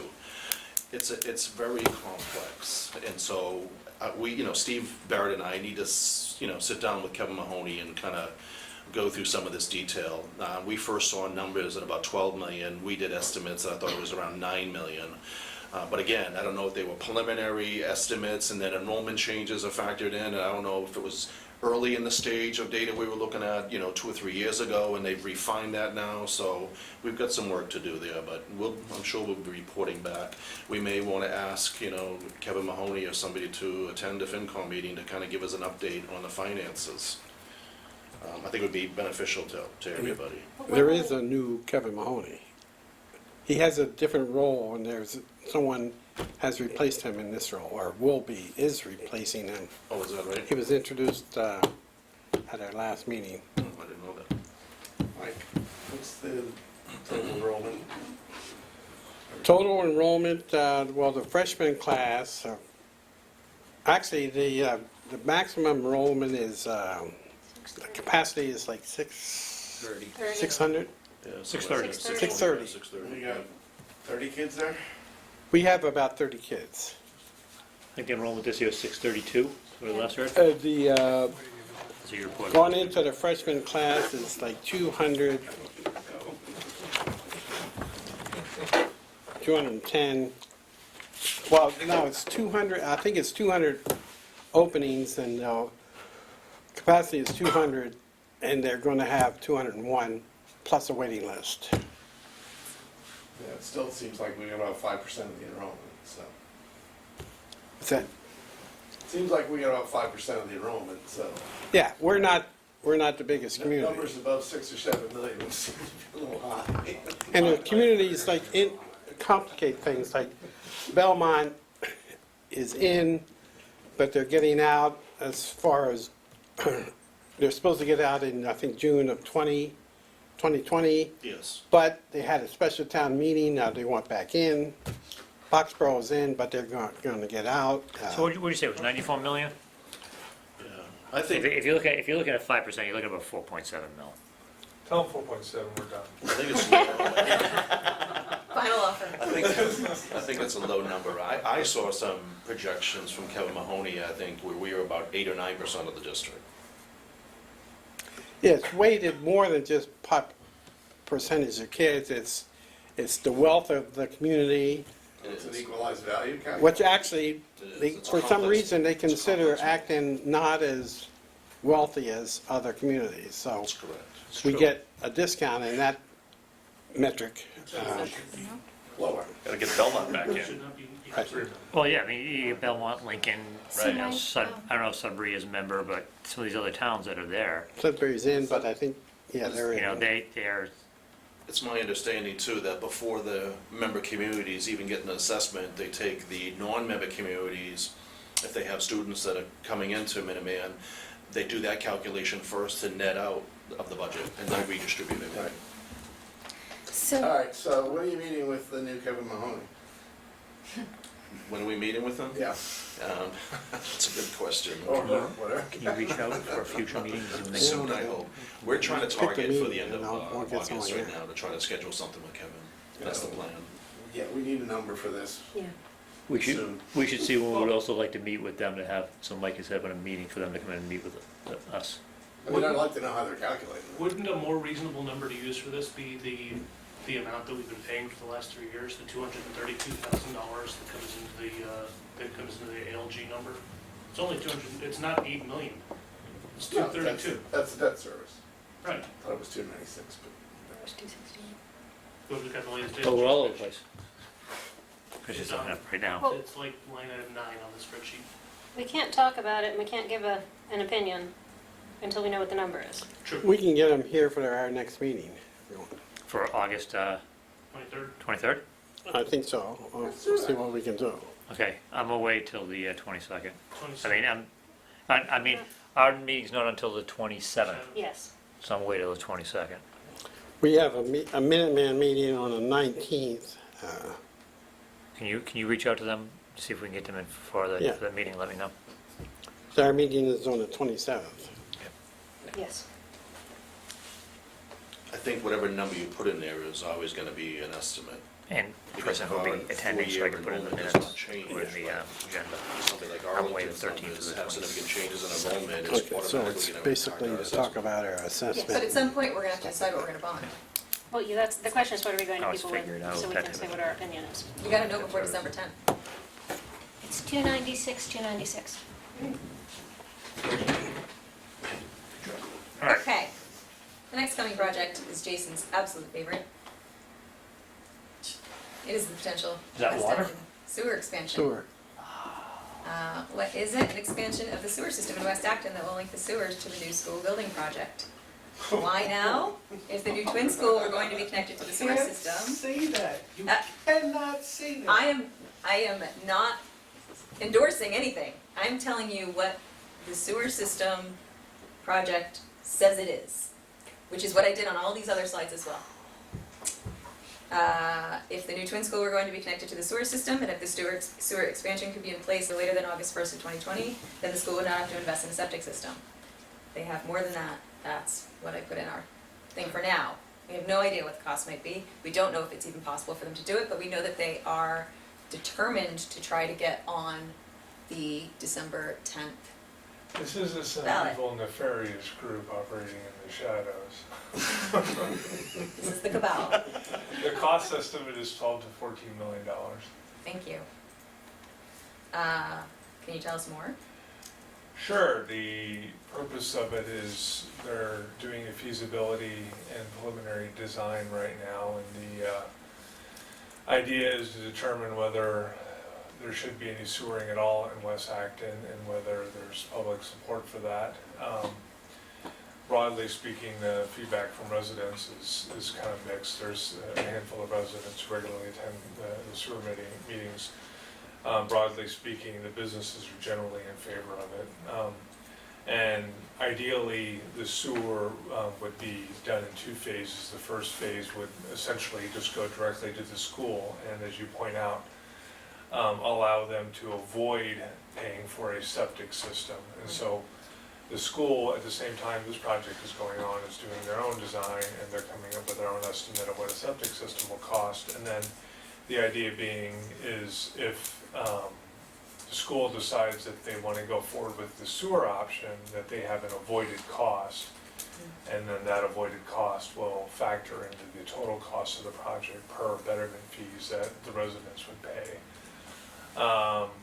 So a part of it is, there was a larger study done a number of years ago, CWRMP, as well as some other initiatives at the Board of Selectmen level to determine whether we should even evaluate that. We're just in the feasibility and very early design parts of that. But at this point, I believe the intention is to go to town meeting in December.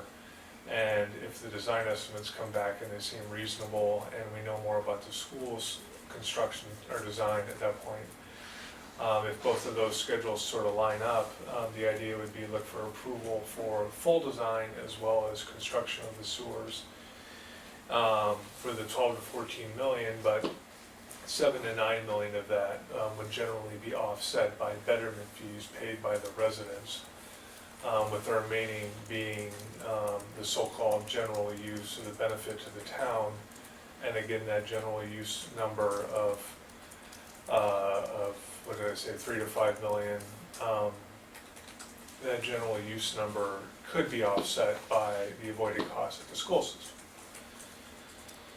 So there's a couple moving parts in that right now. Yeah. And to be completely honest with you, the school's an important part of it. The residents, like I said, it's been, frankly, a little mixed about their support. They're How still. have you told the residents? There's flyers that have been mailed to their homes. I haven't gotten one. Yeah, they should be doing survey on your lawn. You might check tonight, see if they're on your, Well, in no, your backyard. I own a property there, but I rent it out. Oh, okay. So I don't- I don't know. All I've been told is that they've been mailed out and they're doing survey work, so people are actually going around and surveying the property, and I think they're doing some depth testing and stuff like that. But we're in the early stages of a big outreach program where more open forums would be held, residents would be, have their chance to submit feedback and, say yay or nay, and go from there. But we'd have to get something in by August of 2020? Yes. We'd Yeah, have- so again, this preliminary design, once it's completed, the very first part of the actual design and then the immediate construction would be a June to August sort of line that would run directly to the school system from the existing sewering system. And so that's like the phase one, which, So that could be done in time. I think, you know, Jason and I discussed this. So it's gonna be It back. seems, you know, we're in August 19 now, and August 2020 is clearly a year away, and. But we're not talking about having money until December. That's right, that's exactly right. Okay.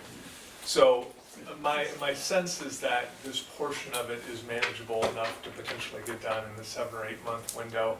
At least that's what I'm being told from the engineers and the committee. If that seems unreasonable, I mean, that, I don't think anybody's looking to. I think, from an engineering perspective, I think that while aggressive, I think that's, I trust what the engineers say about being able to do it in time. I think a wild card in all of this is getting the DOT to permit in that kind of a time frame. Because remember, we have to dig up 111 to do this. I think it's also important to note that a lot of the businesses that are in favor because they're gonna sell out once they have the betterment of $100,000, $200,000, $200,000, $500,000 betterment, they're selling out to do condos. So a lot of people are saying, well, we'll put sewers in so the mall will get another restaurant, but then you'll lose 2 or 3 other restaurants, so. Well, the other thing, and Al can, not to preempt your. I mean, you might end up going in here, possibly. Might as well tell them what happened. Sure. before it's like- So we had an update from Woodward and Curran on the existing wastewater treatment. They did a review. It was a comprehensive plant evaluation. Pardon me if I get some of these numbers wrong. I was jotting down as fast as I could. We currently have 11 pump stations, 8 with buildings. Currently 130,000 gallons per day, with a capacity of 299,000 max per day, and treatment capacity of 425,000 gallons per day. The issues they came across, expected to need an additional 120,000 gallons per day on the discharge side over the next 15 to 20 years. And then there is equipment reaching the end of its use. Pumps, gate operators, there's a fire sprinkler that's leaking, and control panels. So the recommendation was to do 3 phases, a phase 1, a phase 2, and a phase 2B. Phase 1 is over the next year, and that sounded like it was specifically for fire protection, the leaky sprinkler, make sure everything's up to code, all that sort of thing. And the estimated cost on that was in at $300,000. Phase 2, which is the next 2 to 3 years, requires building rehabs, pumps, making ready for the next 15 to 20 years. They came up with an assessment of the existing property to be a $20 million asset. To get all up to speed includes the price of engineering and design, and the cost of that would be about $6 million. Phase 2B is basically to expand for the discharge expansion, and that is a little more variable. So the estimated cost ranges on that between 3.2 and 5 million. So for the existing wastewater treatment review ranges somewhere over the next number of years, somewhere between 9.5 and 11.3 million in total. But that expansion plan is for a growth plan that we may or may not want to do, because ideally it would be for commercial, but we have no idea what would really happen with that. So would it be getting us deeper and deeper into trouble by investing in more capacity that would then be used by residential developers? Now, they also added, just as a couple of other bullet points, you can put in for a MassWorks application for this. There is a SRF, which is State Revolving Fund funding, which can get you a low interest loan for 20 to 30 years. The recommendation is to submit that in August, and then those funds are then available the following year. You're not obligated to use them, so putting in for that application just in the event that you want access to those types of funds is more a revolving thing. So I think that's something that they're planning on working on. Next. have to make on the sewers, if we add anything about the upgrading the existing plan, is that these costs should be borne by the users, and not by the general taxpayers. That's been the model so far. And it's 9 to 10 million is the offset by betterment fees and So, residents. so not the school that does put a couple $1 million on the wider town, why is it different this time? So, you're talking to me? I was talking generally, if I understand the argument that the overall bond has to be taken out against the wider town liability, but that the tradition has been the people who use the district pay the full share. Why is it not the case that they're not gonna pay the full share in this case? Why is only 9 to 10 million going to be paid by the residents, and the businesses versus the full 14 million? Why is Yeah, it different this time? I don't know if it's the case that, if you say so, I'm not gonna argue that, but I don't have an answer to that, and what percentage it should be, if it should be any at all, and it's a fair question. Just curious. Yeah. I mean, in the past, when it's come up, Brian, your memory may be as good as mine.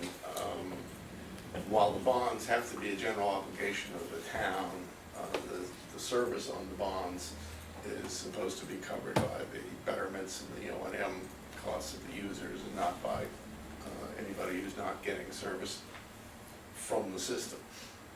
But they're Yeah, arguing that I some think the O&M percentage is- of the fixed plant is bettering the town, so that's what the sewer proponents are arguing.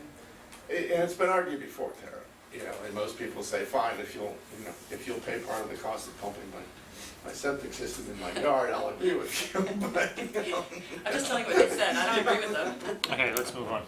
Well, and I think, so just real quick, part of the concern with the sewer project is Boxborough.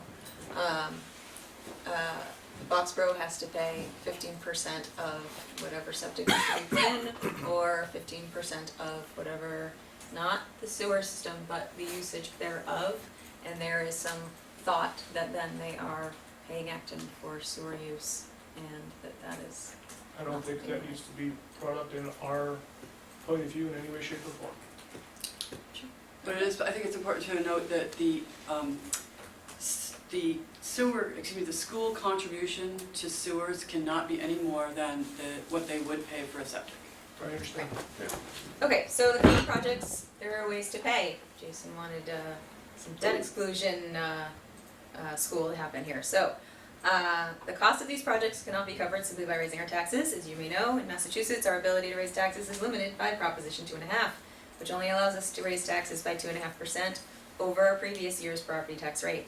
Given this limitation, we need to vote for either a debt exclusion or a debt override at our upcoming special town meeting, as well as at a special town election that will come shortly after. I don't have the date on that. Do we have the date on that? 17th. Thanks, I'll add it in a second. Both a debt exclusion and an override increase our property taxes. The major difference is that with a debt exclusion, that increase eventually goes away, while an override is a permanent addition to our town's tax levy limit, the maximum percentage we can increase taxes. A debt exclusion is meant to finance a particular project. Our property taxes increase for a period of time, usually 10 to 20 years, to cover the cost of construction. When the bond or loan on the project is paid off, the increase to our town's levy limit is revoked, and our tax increase for that project goes away. An override is a permanent addition to the levy limit. It becomes added to the amount we are allowed to tax each year forever. It is usually used when ongoing expenses have become too much for a community and an adjustment must be made to allow for continued funding at a certain level of service now and in the future. Did I capture what you were hoping for there? Yes. second one should just say override. Yeah. I think. Second one should be, Just override. Yeah. it's not a debt override, it's an override. Okay. Why are we talking about this here? No one's proposing an override, are they? No. But it's, why are my taxes going up by more than 2.5% if we're under Prop 2.5? So we have to explain why, ways to pay. How are we gonna cover this? So, is this before or after we've defined Prop 2.5? Before, I right? defined it just now. Okay, so you got rid of the slide that had, Sox are losing 6-1 okay, already. I like that slide. Oh, the Yankees. Season. series. You can come back, Well, but I the found it Yankees just were now. the Yeah, we can talk about all this money, They but come here and gotta just give pay them a hint because as the to how it three gets games paid. they lose the four. Yes. they Did you should've say won operating four. override? That's right. You That's said the that. New York. What's the matter? No, I'd say, I don't think we should say operating override. No, yeah. 2.5, proposition 2.5 override. Yeah. You know, No. It is quite possible I not capture the spirit of what we were looking for here, so what, We're proposing a debt exclusion. I think we should put the, I hate having override in there right now. So that's, while, well, debt exclusion is an override. I know, but getting into the idea of effectively the operating override is not, we're not talking about doing one of those right now. It seems like it's complicating the, You could just This write, is we're where I not think we doing disagree, this. Jason. We're not proposing What? it. this is where you and I disagree on what to put in there. Well, for 4 years now, we've had a slide that says, this is how we're constrained. We're constrained by Prop 2.5, right? So now, if we're not gonna say what Prop 2.5 is. Well, I'd rather say what Prop 2.5 is and explain that we're talking about doing a debt exclusion here. do we need the override? I think it's worth having the education.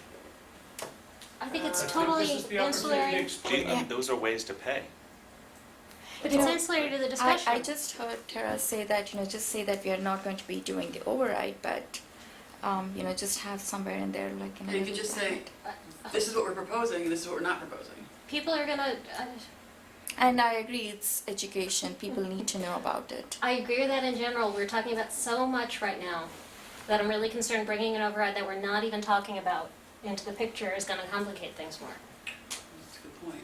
Well, I'm also concerned about people coming to town meeting and saying, this is a permanent raise of your taxes. Well, then why don't we say this, we're not talking about an override. This just defines what they are, but we're explicitly not saying that these would be overrides. No one is proposing any of those projects to be overrides. Correct. But I think if you're gonna say what they are, that, I would walk away with this saying, okay, we're talking about an override or a debt exclusion. As someone who's not understanding what's going on, this confuses me. Well, part of it is just terminology, right? Proposition 2.5 limits Yeah. tax increase to 2.5%. When we say it's debt exclusion, Well- what we're saying is we're excluding this project from that calculation, Yes. hence it's an override. But simplistically, the debt exclusion raise goes away. Yeah, It's An override doesn't. It's a temporary tax hike. But temporary You is expect also it to go away. misleading term if you're talking about Pay people that who are That's right. uninitiated. Yeah, I think so. Temporary in this case is 20 years, you know. Well, yeah, it goes, what we had said earlier is it goes away For when Mike it's, and I, when it's you paid know, up. it's essentially permanent. A lot of citizens will be actually, so. Yeah, for most. Could you But- say one time debt exclusion? But I think having the definition there, it's just saying, hey, this is what the two ways we could go. But we're not recommending or foreseeing a override for the But- fire station. What if we didn't say coming projects? What if we just said definitions or clarity, Yeah. ways to pay, something like that? We can have a glossary. But I'm not, I mean, if the spirit of it is to explain what Prop 2.5 Or just hide is, that page Yeah. for the. tying it to coming projects and suggesting that it even Yeah. might be a way to pay, so maybe it belongs, some things maybe belong in another section. yeah. But this is the ways to pay for the coming projects. We cannot, And I hear what you're saying, Christy, that But we we're can't- not ever gonna do an override. we can't pay for it with an override. That's not Right. feasible for any of these projects, right? And it's specific Oh, to. but we could. It would be political, but it's doable. If I you- mean, essentially, we've been paying for Minuteman. Yes. It's operating for the last couple of years, so it's possible. But you know, Minuteman has a bond out. Is it likely? Would we take a bond out and just, Well, Load it there's into the also- operating that's budget? all- If you wanna start splitting hairs about terminology, the school won't be a debt exclusion, it'll be a capital exclusion, because we're not taking out the debt. We're paying the debt. but it still goes away, In 20 years, or Yeah. whatever the life of the project. I mean, I guess I would Tell you left. change the the approach of the chart to say, so how will we pay for this? And we will say, we plan to pay for it by debt exclusion, capital exclusion, and not by Yeah. an operating override, I like that. as opposed, trying to confuse people as to what we're talking about, be more blatant about it. Well, I'm just writing this in there for Okay. now. We'll work on it together, Christine. Yeah, We'll make it pretty. Nobody recommended it, so to say we don't recommend it. You might want to indent debt and override so that you both are under Terry property. drive up there and, Yeah. All right, so we will Right. clean this one up and bring it back. All right, so this hasn't changed, but it needs to. It doesn't have updated numbers, but it's going to need updated numbers. But otherwise, and it'll have to have the potential sewer on there as well. So until we have more numbers, I'm worried putting the sewer on there. But it should be brown if it's on there. well, yes. the question is, the sewer expansion goes through and it gets all done and they're gonna do it. That's gonna be paid out of the residents that use it Right. Some largely. largely, and by the users. It's not gonna be borne by the whole town, except for that small portion. But I'll yield to somebody who knows a bit more about municipal bonds than I do, but it's general obligation debt of the town.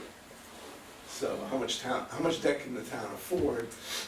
Yeah, I think Steve said it earlier, is that, and I think we're talking about two things now. We're talking about the updating of the treatment center, which are new numbers. Right. And then we're also talking about the West Acton sewer project, which is independent of that. Totally.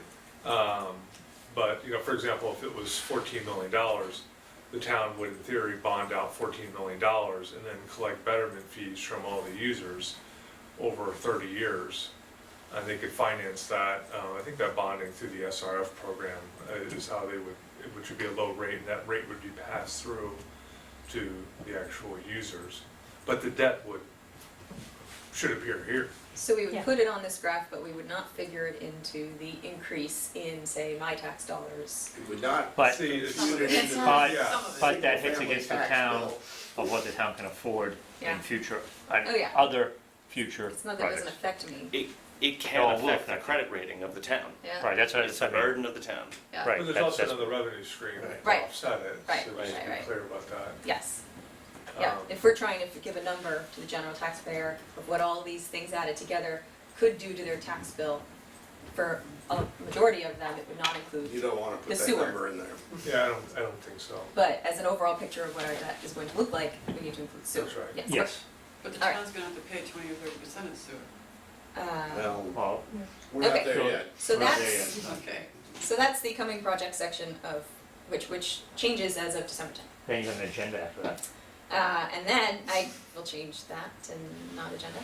I don't know how it's cutting, anyway. Concerns and recommendations, we sort of mashed these a little instead of two sections. We wanted a budget growth, I know, that one's exciting. I had, yeah. That's a I great like the trend growth. line. Well, that's right. Town's debt. It's a concern. This slide is not done. It's not done. I have been mining the town warrants for budget data, and boy, did it look funny. So, there's no way I had the right numbers. So anyway, I will get you something more interesting next time. It won't look as pretty to your pockets. This hasn't changed. We were looking to add some Middlesex retirement assessment data. I have the data from the schools. Dave Rulini got it for me immediately. I have a little bit of it from the town, but I'm looking for 5 more years. So, and then we'll figure out how to include some Middlesex retirement assessment information. Do we know what their expected rate of return is? Which is, in my opinion, of all pension funds is a joke, because it's not really reflective on the macroeconomics of the world around them, but do we know what their projected rate of return is? Do you know what their projected rate of return is for Middlesex? Are they still using something like crazy number of 7.5%, or, Yeah, their estimate is it settles down significantly from last year, which was what, 13 or 14%. which is absolutely outrageous? I think it comes back into kind of the normal range, I think of, 5 or 6%. But I'd have to look at it again. Yeah, It was much more reasonable than last year. Yeah, their return on investment is, definitely not gonna be 13%. especially after yesterday's stock market sell-off. I mean, if it's 5% on 4 million, so it's 200 grand maybe, but I'm not sure, I'd have to look at that. It was much more reasonable. Okay. It's what we would normally anticipate for an increase. All right, so I don't have a recommendation on that yet until we get that slide in, but yes. I stand by my argument that the Middlesex retirement should not be on this slide, but should go into the budget overview slide, the variability of Middlesex retirement assessment. Okay. I will not forget that, and we will take care of it. OPEB, 60 million owed by the town. Okay, sorry, you can all read that part. OPEB is an existing liability, meaning it is a debt that we have already incurred. We have promised to pay for OPEB benefits for our retired employees, and the cost of that debt must be paid by the schools in the town. The town is investing vigorously in its OPEB liability and expect to see the debt fully funded in 27 years. The school has taken a slower approach to funding its OPEB liability, and so will not see the end of that debt for 53 years. We gave you the 2072 number date. Those numbers are right. Well, I just did math, Okay. but if it's wrong, please, Okay, I'll take a look at it. yeah, I took the amount owed and the amount being invested per year, and I'm sure there's interest. Can you, Stabbing. can you 60 stick a dollar million's sign not right. before the 2.2 and the 900? I can. That'd be lovely, thank you. Helping? Silly Funded in vigorously, I think, 23. regularly. In 2031. Which one? We're in a town. Town 2031, the town? Vigorously, it'll be Last, paid yeah, off. the last Okay. year. What's that? Brian's saying 2031 fully funded on the town. Wow. I think on the town side, it was 2031 or 2032. Yeah. And on the 2032, school yeah. side, the last number they gave us on school budget Saturday was 2092. Yeah. Well, I'll be dead by then. Doesn't matter for me. I will not be living here. Be living in the ground. I'll take a look at them. I've got the actuary's report for the schools. I don't have the actuary report for the town. The schools have it? Yeah, I've had it for months. I'd like to see the town at some point, please. 2092, that's the right year? They did say by the end of the century in one of their most recent, but they also, We won't in be theory, alive. plan About it. to fully fund the Middlesex and then move all the money that they're paying towards Middlesex towards I'd be 136 OPEB. years old. I don't That's think we're their gonna make it that far. Plan, that's their My long-range heart plan. won't survive. So that was our concern recommendation. The finance committee would like to see the school increase its funding of the OPEB liability. If the school increases yearly investment to 1.6 million, they could fully fund their debt in 30 years. Or so. There's a dollar sign on the slide. Yeah. Sorry, I was at this for a while.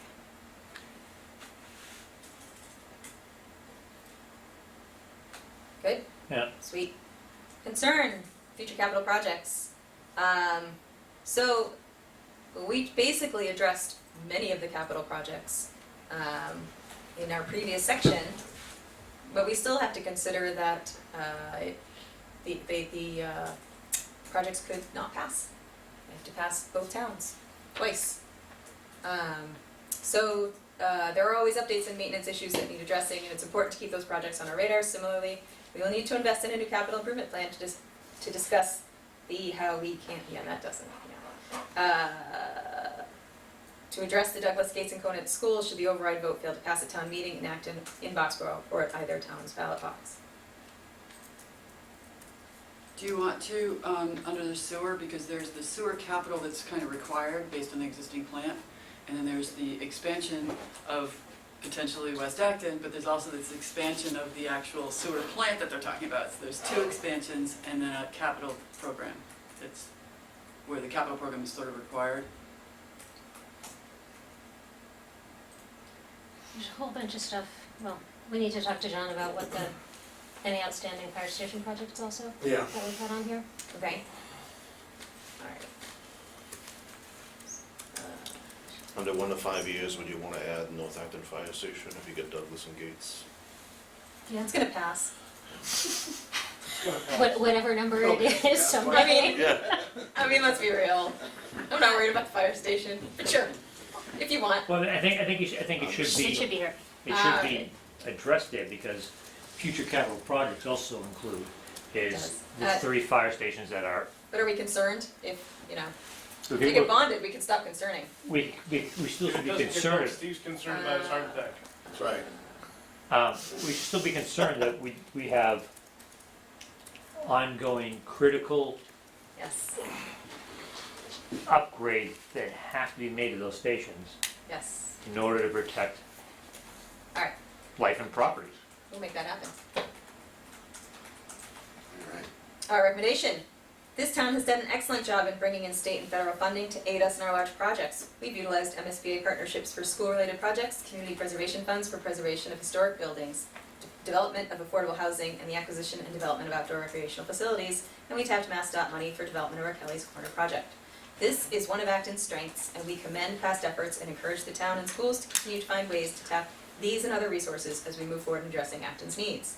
The schools have made the upkeep and maintenance of their buildings a priority, including the development of a capital improvement committee that is constantly identifying and updating a list of projects that need addressing. We would love to see a similar initiative take place on the town side, so we are not caught off guard by any aging infrastructure and expensive capital projects. It is our hope that both town and school could present a list of these projects annually at town meeting, so we and the public can remain aware of our infrastructure needs. Can we be a little more forceful?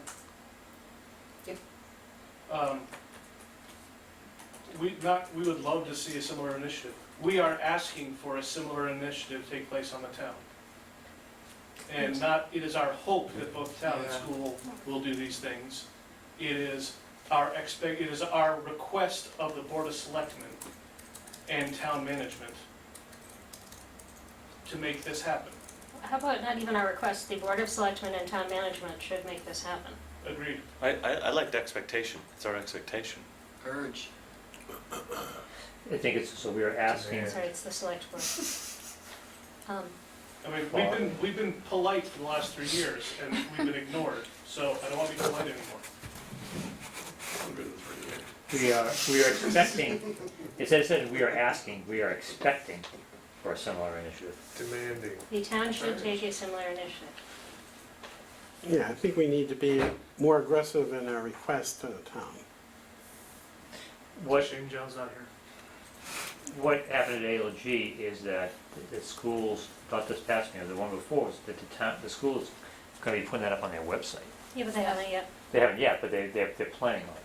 And I'd like to see this town take that same type of approach, saying, here's what's outstanding, here's where we spent the money, here's how much we need, this project's gonna cost, here's how much it did cost, the delta. You know, over, under, type of thing. All right, I think there are too many words. there are too many words. Could we make it, What can I do get we right have for to you? say continue every time?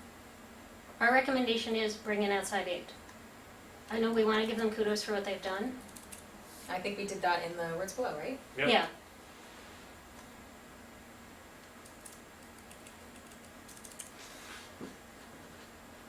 Prioritize future capital needs. Yes.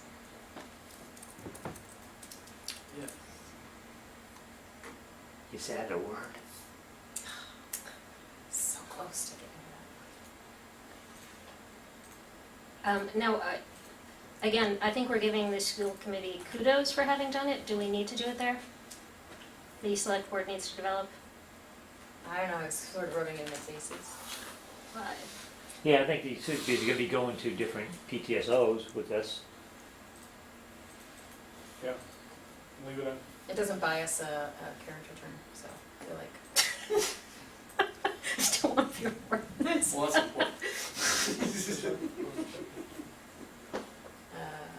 For that entire last bullet, if you want to cut down words, accountability scorecard. Yes. That's what we've been asking for out of the schools and out of the town. Present Accountability scorecard. an accountability scorecard at the annual town Prior meeting. to the annual town meeting. capital project. Put it in the warrant. Present, How about a capital project what's that? scorecard? A capital project Yeah, scorecard? that's fine. Sure. Or capital Okay. improvement. Capital. I like accountability. You're not just patting yourself on the back, it's an actual duty or obligation. Is this a joke word? Improvement scorecard, instead of improvements. I think. She saved an S for all the. Nicely done, well done. It's Way less to crowded. It does look less crowded, thank you. All right, And here we go, we're super exciting. All right, Trade war. everybody ready? Economic expansion. Long periods of economic expansion are not always good for the economy, and we are currently in the longest expansion in modern history. During these years of growth, we tend to run up higher budget deficits, take on greater personal and government sector debt, buy goods at much lower interest rates, set the value of goods at much higher rates than they otherwise might be, and have greater access to money for the purchase of more goods. In other words, the longer we remain confident in continued growth, the more likely we are to participate in risky borrowing and buying, and the less likely we are to save for the unexpected, such as job loss or economic downturn. Yield curve. The yield curve is an indicator of where interest rates on bonds might be over time. Investors use the yield curve to determine whether to invest for 3 months, 2 years, 5 years, etc. The yield curve looks at all the economic data possible and predicts where interest rates will likely be along that timeline, so you can decide when you're likely to get the most money out of your investment. At the moment, the yield curve for US Treasury bonds, considered the most reliable, low-risk investment, is inverted. What this means is that short-term investments are predicted to give you a higher rate of return than long-term investments. In other words, the market thinks we're headed into an economic downturn. The inverted yield curve has occurred before 6 of the last 7 economic recessions. This suggests we should be on the lookout for a recession in the next 18 months. Consumer sentiment. Consumer confidence remains quite high historically speaking, but there are signs it is diminishing. When corporations and consumers have faith in long-term growth, their spending and operations reflect that confidence. Currently, automotive sales are down, manufacturing is near a 10-year low, and in June, the Consumer Confidence Index hit a 2-year low. Recession Probability Index. The New York Fed has maintained a recession probability index since the 1960s, and when that index is above 30%, a recession is likely. Currently, that number is at 31.9%, which is the highest it's been since 2009. No one can predict a recession with 100% accuracy. All we can do is look at the indicators and make an educated guess. At this point, we are concerned enough about the possibility of a coming recession that we believe it is necessary to bring it to the town's attention. I hate the first paragraph. I hate the first paragraph because you're specifically warning about taking on risky debt at the exact same time that we're telling people it's time to take on debt. It's an indicator of recession. yeah, the whole thing sounds like an economics lecture. Yes, respectfully, I would delete this whole slide. Just can it? It's too much. Well, it's so speculative, it's. Or just hide it, and maybe you use the language. appendix. I think we could simply say, the parties can't go on forever. We should save for the future of reserves. I think this is all nice, and like, I hear this stuff all day long, and Yeah. thanks for putting it together, or whoever did. But I think it just takes you way off course from the purpose of the presentation. I think,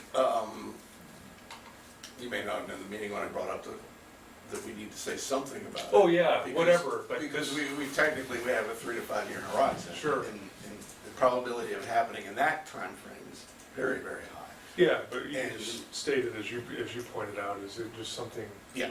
shorter, more succinct, and, you know, like you said, you could say, we're 10 years into an economic expansion, you know, there's a number of indicators, don't mention any of them, just, So when we present this, we don't have to say any of that. The idea behind the speaker's notes is when they print it and take it home, they have more information. sure. So if you were presenting this to a school committee, wherever, and these 4 bullet points were on the screen, would you quickly hit those and move on? Or do you want different bullet points even? It is just my opinion, but I mean, I thought the presentation was right on topic most of the way, but then here, maybe the talking points are just longer. Mhm. And maybe they could even just, I don't know. I respect the fact that, you know, work went into it, I just think It doesn't mean it was useful work. It's okay. But the point I was trying to make was when I looked at the last recession, which was probably a lot worse than the next one, we had a couple of years of flat revenue. And therefore, now is not the time to dump your reserves. Yeah. But that's not said anywhere here. And that was the point I was trying to get said. Yeah, yeah. And that's what I think is critical and brings it back to the regular presentation, is that. But it is followed up by the recommendation being about reserves, Yeah. correct? So this is the recommendation, Oh, which is the okay. town should continue to watch for signs of economic We're instability. recommending a recession? We should, yeah. That's what it looks like, recommendations, recession. Well, because we've got concerns and recommendations. The town should continue to watch for signs of economic instability. We should do our best to increase our reserves, preferably maintaining them near the ceiling of our recommended policy. Historically, when a recession has hit, it has taken 2 years for the effects to impact town's finances. This is due to the delay in assessments in housing and excise taxes, as the recession does not instantly lead to a drop in these numbers. The town could also anticipate a 2-year delay in recovering from any recession-related hardships. For now, it would be in our best interest to limit budget growth as much as possible in the coming years in order to better prepare ourselves for the future. That's fine. So, can we- I'll take the other one and go right to that. Or combine it Right. together in some way. So yeah, there's a couple of them that I'm doing, concerns and recommendations in the same slide, so I can make it a winner. Yes. Yeah, if, I'm seeing the slides for the first time too Yeah. after our Oh, yeah. initial discussion. So if you go back to the previous slide, instead of, going through all the economic terms, Yep. just mention that, there are concerns that, we might be going into a recession. Make it simple terms, and then, maybe make it one slide with the concerns and the recommendation, or have 2 different slides. And maybe have this as a backup slide, just in case anybody wants to go into detail of something, but definitely not needed for an ordinary person, Yeah. all those words. What if we changed the header from saying recession to just concerns economy or economic outlook? I like or, economy, You know? I think or economic outlook. economic outlook, I think would be good.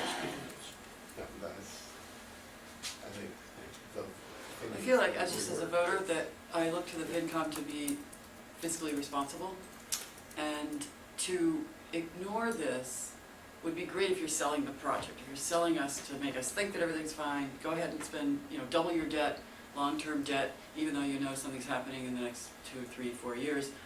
But I feel like at least I've seen over the last 10 years, FinCom's become much more, I think, fiscally responsible and vigilant again.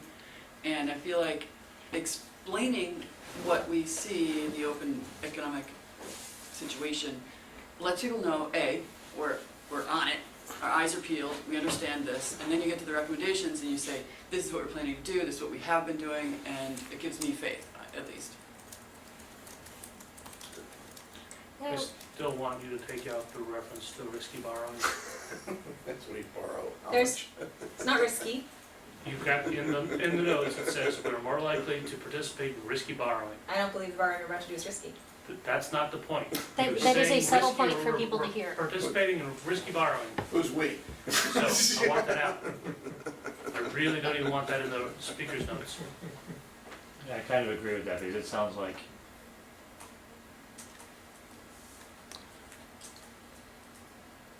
I mean, you might want to say consumers. Right. The generic Right. we, You know, yes. yeah, but not us. consumers versus, The them. I don't The think, them we.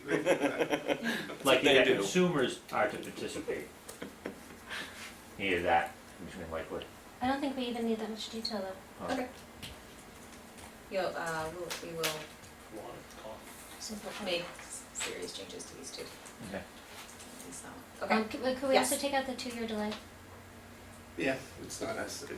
There's a delay, Yes, you but know, but I don't think people need to understand that. This level. Yeah, I don't think that adds anything to the.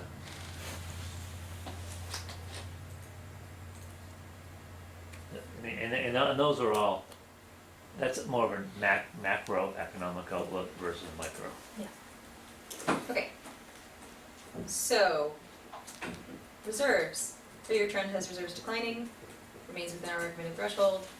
Continue to fund our reserves to fund our operating readiness and standby. Sorry, over the past few years, it has been necessary to cover some operating budget expenses through reserve dollars when those needs could not be met through the operating budget alone. This practice has contributed to our reserves trending downward. Do we want to say congratulations for holding the line in FY 2019?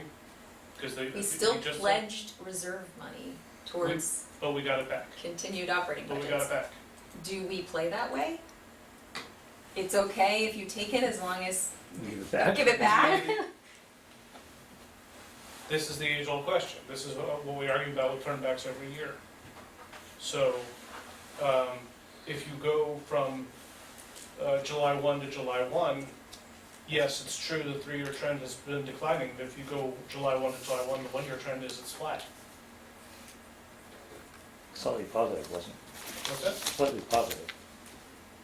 Yeah, but only because we had a $500,000 we Yeah. didn't spend on a library roof. Unspent warrant. Right, but I mean, it's still slightly positive. You wanna spend it that way. So I just want to say, do we want it, now that we've got it, now that we, The point is, trend, reserve trend is going down. Yes, it The game of assigning reserves to the budget and then turning back isn't why they went down for the most part. Part of it was just spending money on whatever, land or, you know, things that we spend money on. So the turn back, you know, I'm not a big fan of a 2% cushion in a budget. I understand if you're from the first year town manager, I don't want to come in with a problem, you know, but 2% is a lot. Because we're talking about asking the voters to approve whatever they had, a 3.5% operating increase, and then we Yeah. find out 2% of it wasn't real. So, I'm sorry, Steve, what's the 2%? the turnbacks represent 2%. What were the The turn- turnbacks? 2% of our operating budget was, Just turn back. So what was the number for the turnbacks? Because I thought it was a lot higher than that. No, so, there's three pieces. Expense underruns, Mhm. which were 2% of the operating budget, or close to $700,000. There was $400,000 in insulate construction fees. There was $500,000 in an unspent warrant article on the library roof. Again, this is one-time stuff. Yeah. and another $400,000 in excise and miscellaneous and whatnot.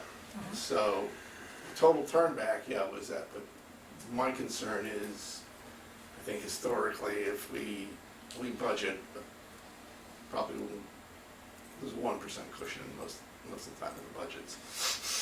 I thought we were expecting about a 5% turnback every year, is what they were. Not on expenses, no.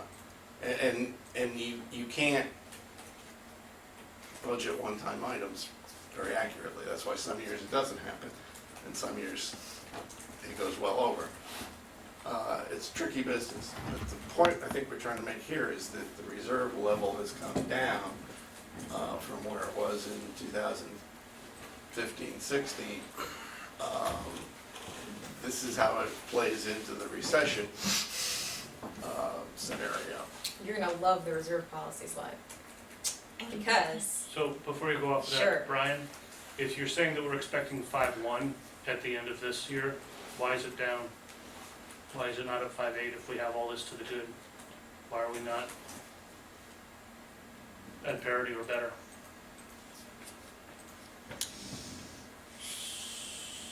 I'm just trying to look at those numbers, if they make sense to me. I hope so, you sent it. Ouch. Yeah, so I guess, yeah, no, that would be, so if you plugged in 2019, I mean, the way we see it right now, and again, it's just an estimate, you'd be at $3.1 million in free cash and the $2 million in Yes. stabilization for a total of the 5.1. I'm just trying to think, in the prior year, our free cash number was 3.854. 2.6. That's why I'm not sure what's in that number. It was 2.6 in free cash Do you want to see the and ALG 2 million in spreadsheet? stabilization, so it should have been 4.6. Right? So I'm not sure if our years line up. I might be off a year, or that chart might be off a year. See, when we do, like, right now, we're doing a 6/30/2019 free cash calculation or reserve replenishment. That snapshot is available to be used for FY21 funding. So we might be, that chart might be off Maybe a off a year, year? which is, because I'm looking at that and trying to line it up and saying, why does that 5.8 not look right to me for FY18? Do you want to see the ALG spreadsheet that lines up with that number? Would you like to see the ALG spreadsheet that lines up with that number? Is that where it came from? Yes. Yeah. Oh, I got, I mean, I have it. It says Christie, so certified I'll free look at cash it. from last fully completed fiscal year of 3.8.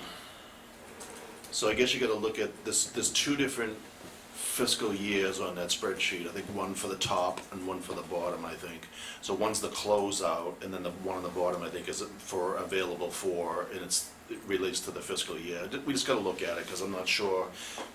I just wanna make sure we got apples to apples comparison, that's all. Okay. Okay. So, we have had this policy, and I was asked to calculate what those numbers look like, and unless I did faulty math, 5% of municipal spending is 1.8 million, and 5% of total Acton is 4.9 million.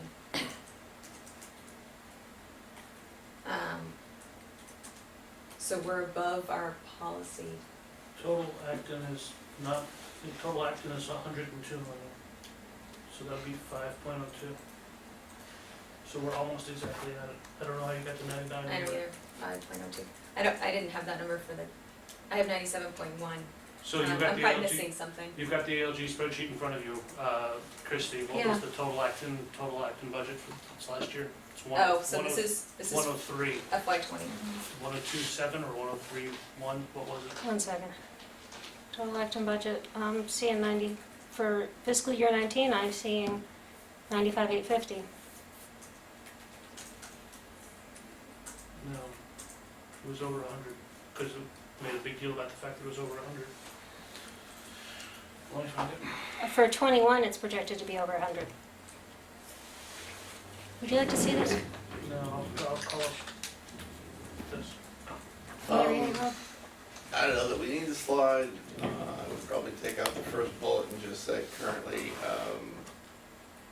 reserves, talking town about the reserves are total. within the, I think he's talking about the total total municipal and schools. Yeah. So we've had our That should be the policy total in here for Acton. years. and, Feel like it's not useful anyway.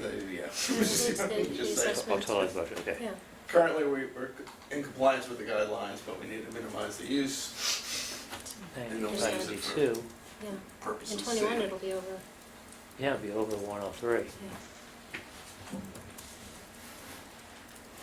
95,850.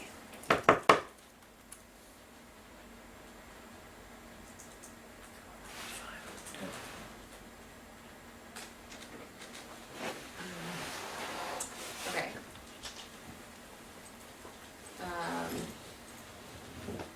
Land purchases. When we agreed to acquire the Maple Street property at the last town meeting, we did so knowing that the plan was to pay for the cost of the purchase through correcting receipts, as this space was currently being used by long-term commuters, and we could expand that use going forward. The same cannot be said for the River Street property or the Main Street one. It is important to understand what effect these sorts of purchases have on the bottom line, as there are costs to taxpayers even beyond those of the initial purchase price. Could we rearrange those? Yes. I want Maple Street on the bottom or the top, not in the middle. Well, I speak to it first, so I guess I'll put it there. Why do you want it there? Because it's a different story. Oh, That's one that's going to pay for itself. The other two Success are in two losses. failures. Yeah. Yeah. It's 19 to 21 Maple Street. Okay. Alright, and then, 53 River Street property has limitations as far as development is concerned because there is a failing dam on the property that needs to be addressed. When the property was acquired, there was no established plan for its use, and the town has been struggling to define its value ever since. A similar situation occurred with the Main Street property. While the town knew that it did not want a large daycare built at that location, it did not have a plan for what could be built on that site or a way to attain a return on our initial investment into the property. After 3.5 years of owning the property, it is now being released to the substantial loss. It is important that we learn from past mistakes, clearly identify the need for purchasing property, clearly identify the need for purchasing property, what will become of it once we own it, and how the investment can be financially positive one for our taxpayers. I thought you just put Maple Street at Yeah. 19 and 21, you just put on the top. I'll move it. This is the recommendation This is slide. the recommendation slide. Oh, But I don't think this gets at the recommendation of stop buying things that will lose money unless we have a good reason for it. Okay, what would you like what do you want to say? Just put that line in. Basically, at the 19 to 21 Maple Street, we had a good reason. It filled the need of not being enough parking, and it will pay for itself. Correct. 53 River Street is going to cost us a lot of money. It's nice that we're getting a park, but we have to deal with that dam. I say, but we own a dam. We own a broken dam. We own what used to be a dam. 16 unit 40B there, No, it's not developable lot. No one wants it. they showed us. I don't know what they showed you, but it's not developable.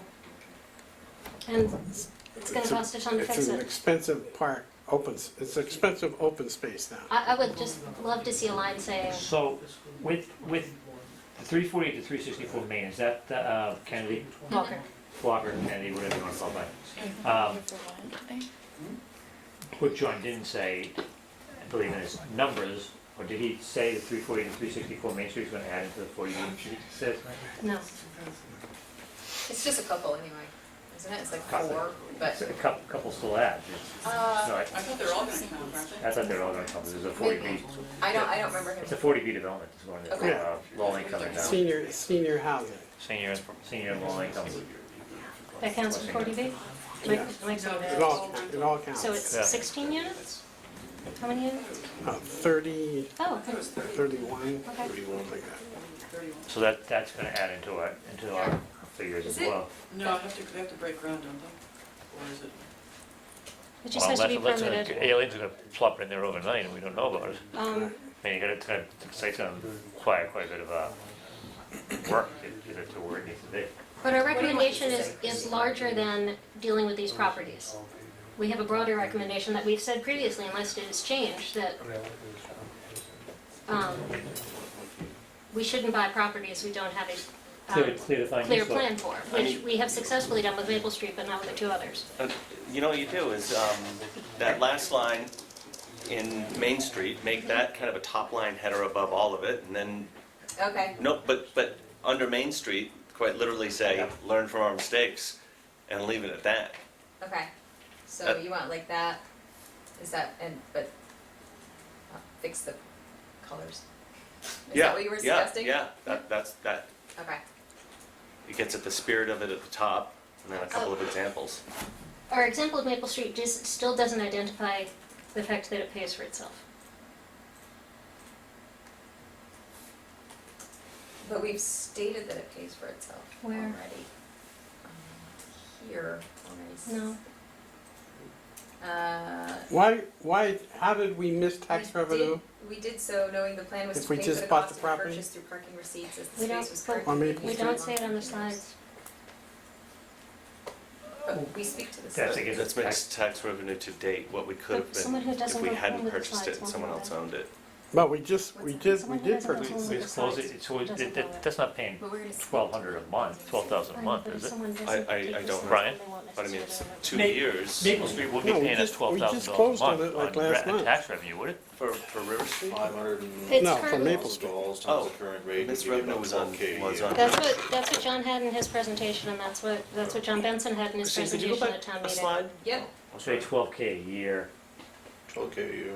Missed Oh, tax I'm revenue, sorry. 12K a year. I thought you were Parking reading the will River bring in more Street than 12K a line. year. Pardon. How are we missing tax revenue for a property we just bought? We're not. No, it's missed tax revenue per Yeah, it's up to 12,000 date. per year, not to date. Well, how did we miss it? I mean, if we just We don't got have it. it. We won't get We it. won't begin it for the next year. You bought July 1st to June 30th, the next year, we're not getting 12,000 revenue out of that. Well, Once we turn the parking, we will. We'll get more well, than it's that. parking, it's already parking. Who's getting the revenue for the parking now, though?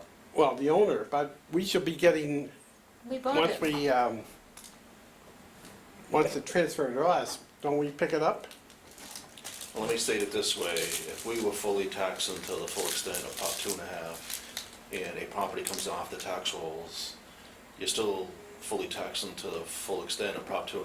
It's just that property is not paying its proportionate share, it's being burdened by everybody else. Yeah, if we don't get tax revenue, we So get it's not parking really revenue. lost tax revenue, But when does the town it's just start you getting losing value, town valuation. when does the town start getting the parking revenue off that piece of property? July 1. So we're getting revenue now from that Yeah. property. I don't see how we lose, We are getting revenue now, so Yeah. it's generating revenue now. Do we know how much a but month? It's not being taxed. Do you know how much a month? I I guess we don't wanna know, add we in just the increased the revenue parking part. rates there, and I'm Yeah. trying to think. They just changed the rates. We're not losing money. Sure. Yeah, you just said, Definitely you not said losing money. missing tax revenue of 12 million, Interesting. gaining or something Yeah, of- offset by- offset by parking Because that's fees of totally misleading. extra- now. Yeah, And don't I see, forget right. the CPC You're right. is gonna reimburse us for,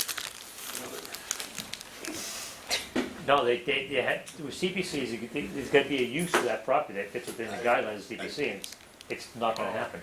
I think this is a one-slide topic, and that one says it best. yeah. Totally And I don't know how much of we can talk in the notes about the history. But you're right, Christie, we're doing apples and oranges, because we're talking about Maple Street along with the others. We just cite the ones that haven't worked out.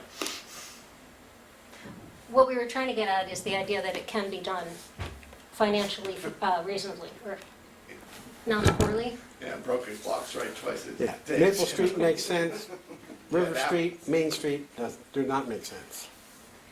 Yeah, just Main put Street would instead good, of we'd best use it to get possible over return, that- just like parking that- fees. Maybe under River Lawsuit, Street, but- say, Or something like need And now to it's develop now plan for best possible Also use. address a need in the town, bonding. Yeah, not the best or way pay for to purchase. do that. Right. Or purchase, Pay for yeah, purchase. or purchase. It's the lesser of the two compared to 53 River Street, Right. which is, 53 River Street. let's buy a broken dam. Ongoing, Why is CPC like that broken down? I don't remember. Well, CPC had nothing, CPC didn't do anything with it, they didn't put any money into it, it was all, it was a town that ended up buying that. They tried to get Which is the TPC, whole- they tried to get TPC doing, they didn't even have a fleshed out application or anything, it was a disaster. When Sub became- Thankfully, we don't require that. You know, Sub came in, it was a disaster, so. Are you trying to say we don't plan, Dave? Well, it wasn't a very, Sorry, Well- closing in on 10, I'm getting frisky. Okay, let's, That's your we'll wife's take problem, your not notes ours. and. that's good. Yeah, ActonTV is gonna start I know, collecting right? overtime. All right, so with the newest addition to Avalon, we've officially achieved safe harbor status in Acton until 2021. This means that any future 40B rezoning will have to be approved by the town. We will no longer be subject to unfriendly 40Bs. This holds true until the new census is released, although we are on schedule to reach a percentage of 40B housing that should also meet state requirements even after the population increases are realized in the 2020 census. One consequence of safe harbor is that the Kmart area cannot be developed into residential housing without the town voting to rezone the area, which is currently zoned only for commercial purposes. But we do not make any recommendation to purchase the Kmart Plaza. We do believe that whatever goes in there will have a significant impact on Acton, and we should remain aware of the process. I have a technical error, it's not 40B rezoning, it would be high density housing. So 40B is a law that allows you to bypass zoning. 40B isn't rezoning. Yeah. yeah, Sure. that's right. It just means up Just one, say future rezoning. this means that any Yeah. future, so, yeah, that's better. Okay. How about residential rezoning? Right. Well, it actually, it's single family homes. Any future rezoning, really. Yeah, okay, It's rezoning, currently yep, commercial. that's It true. will require a zoning change in the story. Okay, somebody asked for a brighter MSBA graphic on the bottom of the Yeah. slide, otherwise it hasn't changed. That's a sharpened pencils. The MSBA is not able to reimburse us for every element we include in our new twin school, but that does not mean we shouldn't work to maximize the elements that are reimbursable. Adding on elements that fall outside the scope of MSBA should be a last resort and occur only after all other potential solutions have been ruled out. Good. Takeaways. I don't even think I got to this slide. This is it, this is the last one. How about for the last one, something effective save for, Rainy day. yeah, Anyone like to say? I like Possibility of a rainy day, save for Rainy rainy day day. fund. rainy day fund, whatever. Just say we're at an inflection point. Cause I love that phrase. Yeah. It's in the yield curve. So, about the third bullet, do we want to say without a change in spending? Because right now, we're asking the town, we're asking we're asking people for more money and to vote on it, whatever. It's getting too late for me. But, is it really needed, that sentence up there? Yes. Or we Yeah. need to say it in a different way? No, We need them to stop increasing the budgets, or we're going to have an operating override. then they have to stop using reserves for year over year. costs. But you can say it in a different order. You can say operating budget should aim for increases below 2.5%. Without that, operating Sure. overrides will become necessary.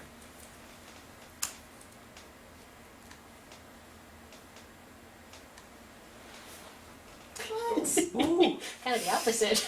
It's not what I just did. This should be smaller. I don't know why it's not smaller. I'll fix it later, it'll be smaller. All right. Oh, you're chroming, that's why. That's it, and then we have the appendix, which, is just still tiny and unreadable. Okay. Do you That's still, all, do you just still that. refer to a non-existent appendix B? No. Okay. So That's you gonna have this for our next meeting at the end of the month? Yeah, Okay, we'll put it, done. we'll put it on the agenda again. I'm so excited. I am too. Huzzah. I think that it's a bit long. Yes. Oh, yeah, now we're gonna take all the words out again. So after December 10th, we remove like an enormous Oh, the chunk bu- of it. like the middle, the Yeah, bottom. so then it's just the first and the last. I got you. Okay. But yes, it is incredibly long. All right, Finance Committee business. Anybody have any committee reports? Yes. Minuteman, the old school, is officially closed. They're in the process of moving this month. The 1st of September, the new school will be in operation. Huzzah! Thank Do we you. have a One date second. for occupancy?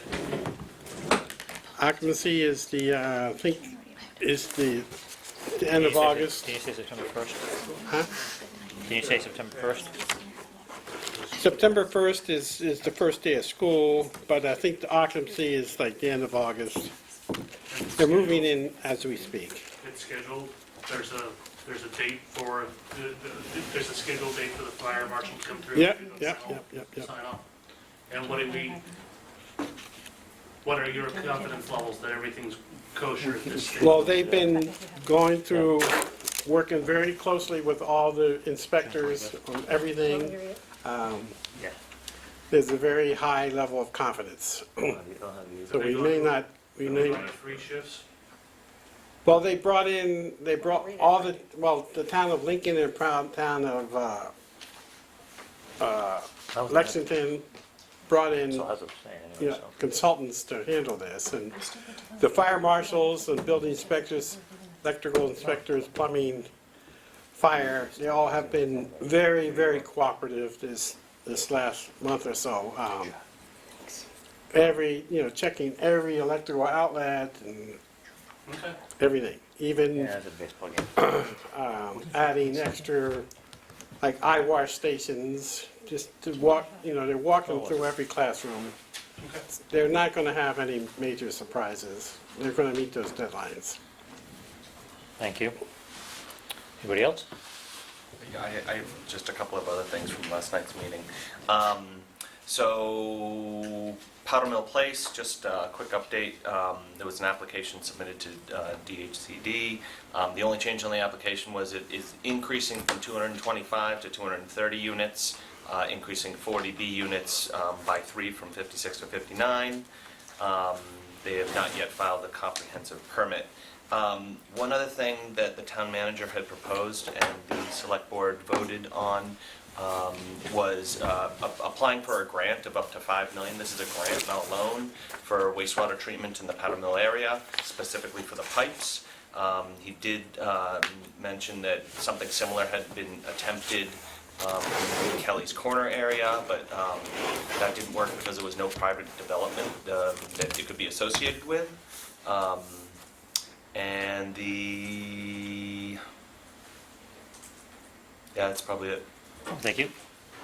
Anybody else? Mr. I Longoff? gave some, the sewer update earlier. They're doing the surveying now in theory, and they're gonna be doing a preliminary design to have that done by the mid-fall. I think they were talking like late September, October. And I mentioned the town warrant. I think I'm gonna, you're seeing a Paul Campbell with the town maybe by before we get to the warrant time, but just to sort of bring the committee up to a more comprehensive view of what's going on with the sewers, and just so we aren't blindsided once we get to the warrant articles about the numbers and everything else. Maybe we should probably schedule that for maybe early October or something like that. Might have a better, Okay. might have a better handle and see what his availability is for, I believe we have a meeting on the 8th and the 22nd. Of October. Yeah, so So you, say that again, our next meeting you want, the next meeting I want to have Man, Minuteman, which will be on August 27th. right, And I think I'll just go over that. I just want to mention, I know Christy mentioned this the last meeting, the Kelly's Corner Landscape Design Workshop is coming up on August 15th at Town Hall. I believe it's at 7:30. I believe that's what the email said, but I So won't be here. I just wanted to make sure that you are aware of it. All right, yep. Christy night, well, we have minutes from, Do you want to talk about ALG first? we'll talk about ALG and then we're gonna do minutes from the June 25th meeting. Christy and I attended ALG last week. They would talk about that we thought it'd be a good idea to have a tri-board meeting, like we did several years ago, with the Board of Selectmen, School Committee, and FinCom. So we're planning on a date, what was the date for that? November 12th is what we're looking at right now. Because the warrant opinion, our opinion for the warrant needs to go in on November 26th, or before November 26th, that's when the warrant goes to print. So we propose moving the FinCom meeting from the 26th to November 19th, which would give us a chance to learn everything they want to say at the tri-board meeting, and then have a chance to deliberate after that. November 19th. Yes, that's the Tuesday before the 26th. So we're moving the 26th of November to the 19th. Yeah. Assuming that works for people.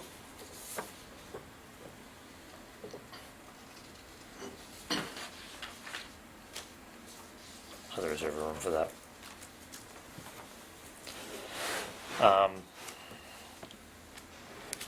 Let's see what else we discussed at that meeting. MSBA.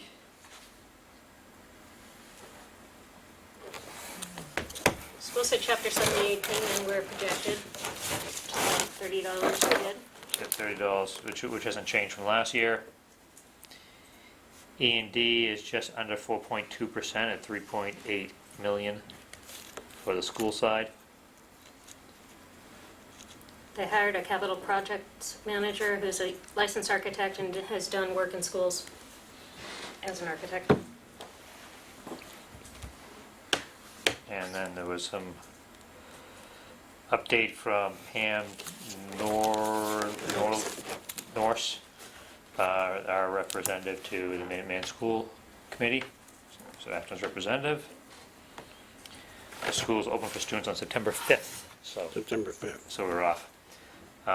They have their temporary certificate of occupancy now, which I presume is what lets them move the stuff in. Yeah, so they were starting to move on Monday and yesterday, starting to move over to the new building. Enrollment is 632 students, 13 Acton freshmen, total of 32 students from Acton, freshman class, approximately 200 students, 154 in district, 46 out of district. And they do have a debt strategy subcommittee meeting for the schools for the new funding. Jason is aware of that. For Minuteman, 6 out of the 9 towns who are in it have debt exclusions to pay for their debt. And as Steve Barrett pointed out in the meeting, if we do not do this as a debt exclusion, the deficit on the ALG spreadsheet going forward will increase. Which we would assume. Still not sure why we have to do it in December and not in April, but that's okay. I guess we'll do it all at once, Yeah. just for fun. So we have meeting minutes from June 25th meeting. Yep. It was on June 25th at 7:30 PM in Town Hall, room 204. Christie. Present was Christy Anderson, Jason Cole, Mike Majors, Sahana Burhi, Christine Russell, Steve Noon, Al Vlasinik, Nailed it. Associate, Dave Wellinghoff. Absent were Roland Borden and Tom Farley. Under opening, Vice Chair Christy Anderson opened the meeting at 7:31 PM. The meeting was recorded by ActonTV. For public participation, Chair Frederick spoke. Are you reading them all? Because we have. Oh, okay, I didn't think everyone got that. Oh, we can just pass them along. Huh? So why don't we just take a, All right, take a Take a moment. couple minutes. take a moment. I know. No, I kind of liked you reading it to me. Me too. Well, Windows 10, you can just hit it and it'll dictate it to you. No, it's not that long. We'll just skim real quick. It is totally allowed in the rules to have someone read it, so I was going for that.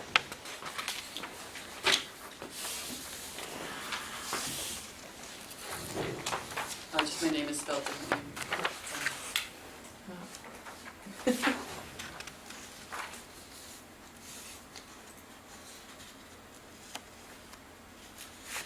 I already did this. Motion to approve the minutes of June 25th, 2019. Second. With Kara's name properly spelled. Thank you. As amended. Is there any other amendments? All those in favor? Aye. Opposed? Abstained? Indifferent? Aye. Motion passes. So, our next meeting is on the 27th in room 204 of Town Hall at 7:30 PM, 531 Main Street. Be there or be square. And we have a meeting on the 19th of November too. It'll be scheduled. I assume there are others between those two dates. There are others in between those two dates, exactly. Are they all And- second and fourth Tuesdays? Second and fourth Tuesdays of the month, as we normally have it, so that'd be September 10th and the 24th. Of which I have oral surgery that morning. Oh, And that's the 8th and 22nd of October. I move to adjourn. Second. All those in favor? Aye. Opposed? Abstained? We're adjourned. Thank you, everybody. Somebody want to put this beautiful grant up? This should be a button. Yeah.